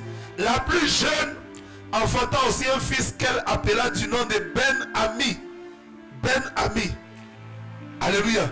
C'est Ben-Ami qui a formé les Ammonites. C'est le père des Ammonites jusqu'à ce jour. Ben-Ami. Ben-Ami veut dire quoi? Le fils du père. La plus jeune a donné le nom Ben-Ami. Ça dit le fils que j'ai eu avec mon papa. Moab et Ben-Ami. Gloire à Jésus. Qu'est-ce que la Bible dit? La Bible dit qu'on ne doit pas coucher. C'est un péché grave contre Dieu. Dans la famille, qu'on couche les cousins et les cousines, les neveux et les oncles, les nièces on couche en soi-même. C'est un péché. Alléluia. Il n'y a pas de femme sur la terre ici. Il n'y a pas de garçon. Ou bien toi tu es un mouton. Toi tu es un mouton. On dit quoi? Le mouton il broute là où il est à terre. Ça dit lui il ne va pas loin. On les femmes, on va aller chez les femmes au loin. Mais lui à côté. Si c'est dans ton église, il n'y a pas de problème. Amen. Le principe du broutage du mouton, c'est accordé dans ta communauté. Tu peux brouter là où tu es à terre. Alléluia. Dans la même communauté. Alléluia. Tu peux brouter là. Mais dans ta famille biologique, il y a la famille spirituelle, le broutage là n'est pas interdit. Mais le broutage de la famille biologique, non. Ceux avec qui tu es né, ceux avec qui tu es né, alléluia, ton papa t'a mis au monde, ceux avec qui ton papa t'a mis au monde, tu n'as pas le droit de brouter là. Va brouter loin. Va chercher femme. Amen. Mais les filles sont allées, leur papa, ils ont eu 2 enfants. Regardez ce que la Bible dit. Prenons les Écritures. Comme Moab est né d'une relation incestueuse. Alléluia. Ben-Ami est né d'une relation incestueuse. Dieu a lancé, alléluia, un jugement contre eux. Tout péché est toujours jugé. Toutes les études bibliques que vous voyez pas que quand on désobéit à la parole de Dieu, il y a quoi? Il y a la grâce. Quand on désobéit à la parole de Dieu, il y a la grâce. Non, la grâce est là. Vivons comme on veut. Péchons comme on veut. Parce que là où le péché abonde, la grâce. Vous regardez, écoutez les Écritures. Quand il y a un péché, Dieu réagit automatiquement. Dieu ne supporte pas le péché. Quand ils ont fait ça, voyez ce que Dieu dit. Allons-y. Deutéronome 23, verset 3. Deutéronome 23, rapidement. Deutéronome 23, verset 3. La Bible dit quoi? J'ai lu la parole du Seigneur. Deutéronome 23, verset 3. Écoutez attentivement. L'Ammonite et le Moabite n'entreront point dans l'assemblée de l'Éternel. Alléluia. Même à la 10e génération et à perpétuité. Retenez bien les enseignements. Amen. Dieu dit l'Ammonite et le Moabite. Qui est le Moabite? Le descendant de Moab. Qui est l'Ammonite? Le descendant de Ben-Ami. Les deux là. Assemblée de l'Éternel. Pourquoi? L'assemblée de l'Éternel est comment? Elle est comment? Elle est sainte. C'est une assemblée sainte. Parce que Dieu est saint, son peuple est saint. Donc ceux qui couchent entre eux, Ben-Ami et puis Moab, eux comme leurs descendants n'entreront pas dans l'assemblée de l'Éternel. Parce que l'assemblée de l'Éternel est sainte. Gloire à Jésus. Amen, amen. Dieu dit il ne doit pas rentrer dans son assemblée. Parce que le peuple de Dieu est saint. Hébreux 12, 14. Sans la sanctification, personne ne verra le. Si les Ammonites et les Moabites rentrent dans l'assemblée de l'Éternel, ils vont faire quoi? Les mauvaises compagnies corrompent les bonnes. Ne laisse pas un Moabite ou un Ammonite entrer chez toi. Lisons le dernier texte. Acclame la puissance de la parole de Dieu. Lisons le dernier texte. Allons-y à Néhémie. Néhémie 13, verset 1. Néhémie, c'est dans les petits prophètes. Gloire à Jésus. Allons-y dans les petits prophètes. Gloire à Jésus.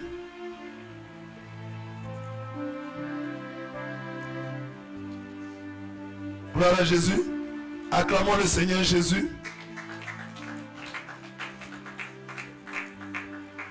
Alléluia. Allons-y. Non, pas dans Esdras. Ça, c'est dans les livres historiques. Pas dans Esdras. Va dans les prophètes.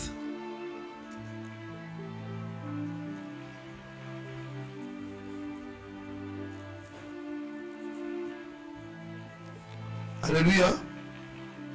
Voilà. Il faut quitter dans les grands prophètes.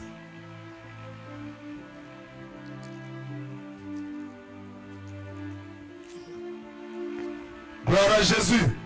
On peut acclamer le Seigneur encore. La Bible est tellement facile. Quelqu'un va lire rapidement.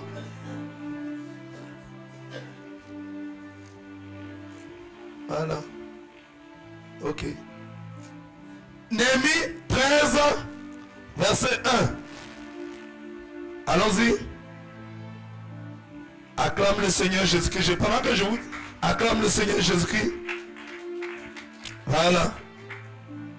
Tu as trouvé? Tout le monde n'a qu'à chercher. On fait l'étude biblique pour que vous puissiez connaître l'ordre des livres. Amen. Pour que vous connaissiez aussi l'ordre des livres. Pour que pendant la méditation, vous retrouvez rapidement le test. Amen, amen. On ne lit pas pour lire. Néhémie 13, verset 1. Donnez-lui un micro, il va lire. Donnez un micro. Il faut lire fort. Néhémie chapitre 13, verset 1. Écoutez attentivement. Vous allez voir ce que Dieu dit des Ammonites et des Moabites. Les descendants de l'inceste, oui. Fortement, lis fort. D'accord. Dans ce temps, tout le monde a trouvé, apprenez à trouver les tests. Apprenez à chercher à trouver les tests. Allons-y, Néhémie 13, verset 1. Allons-y. Dans ce temps, on lut en présence du peuple dans le livre de Moïse. On lit en présence du peuple dans le livre de Moïse, oui. Et l'on y trouva écrit que l'Ammonite. Et l'on y trouva écrit, lorsqu'on dans ce temps-là, on a lu dans le livre de Moïse, on y trouva écrit. Qu'est-ce qui est écrit? Écoutons ce qui est écrit, oui, allons-y. Et le Moabite ne devrait jamais entrer dans l'assemblée de Dieu. Et qui? L'Ammonite et le Moabite. L'Ammonite et le Moabite. Qui est l'Ammonite? C'est le descendant de Ben-Ami.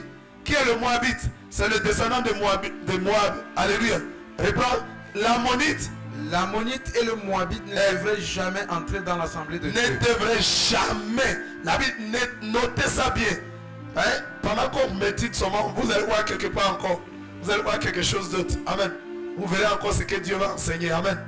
Acclame la puissance de la parole de Dieu.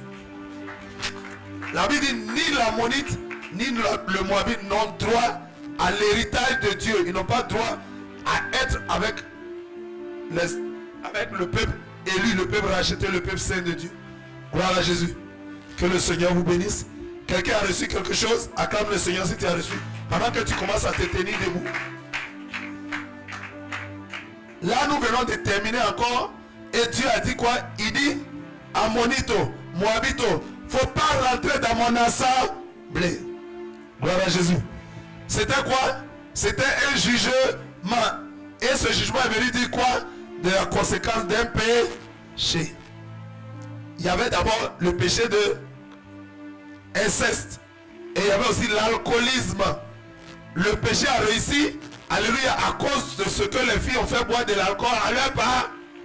Alléluia, le péché a réussi parce qu'elles lui ont fait boire l'alcool. S'il n'y avait pas d'alcool, leur papa n'allait jamais coucher avec elle. Gloire à Jésus. Acclame le Seigneur Jésus-Christ. Commence à dire merci à ton Dieu. Commence à dire merci au Seigneur, roi de gloire. Tu nous as encore richement enseigné aujourd'hui. Que ton puissant nom soit béni. Merci pour tous tes bienfaits. Merci pour tous tes serviteurs en ligne comme dans la salle qui ont suivi.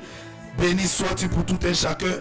Je prie, ô roi de gloire, que ces enseignements ne soient point vains, mais que tu t'en serves pour continuer à nous faire grandir, pour continuer à nous faire croître dans le nom puissant de Jésus. Tu as dit dans ta parole, alléluia, à 1 Thessaloniciens 4, verset 8, tu as dit que celui qui entend ces enseignements, alléluia, alléluia, et qui résiste à ces enseignements ne résiste pas à un homme, mais il résiste à Dieu qui nous a aussi donné son Saint-Esprit. Nous voulons écouter, comprendre, obéir et mettre en application au nom de Jésus. Quelqu'un dit Amen. Shalom, que Dieu vous bénisse. À demain. À demain, shalom.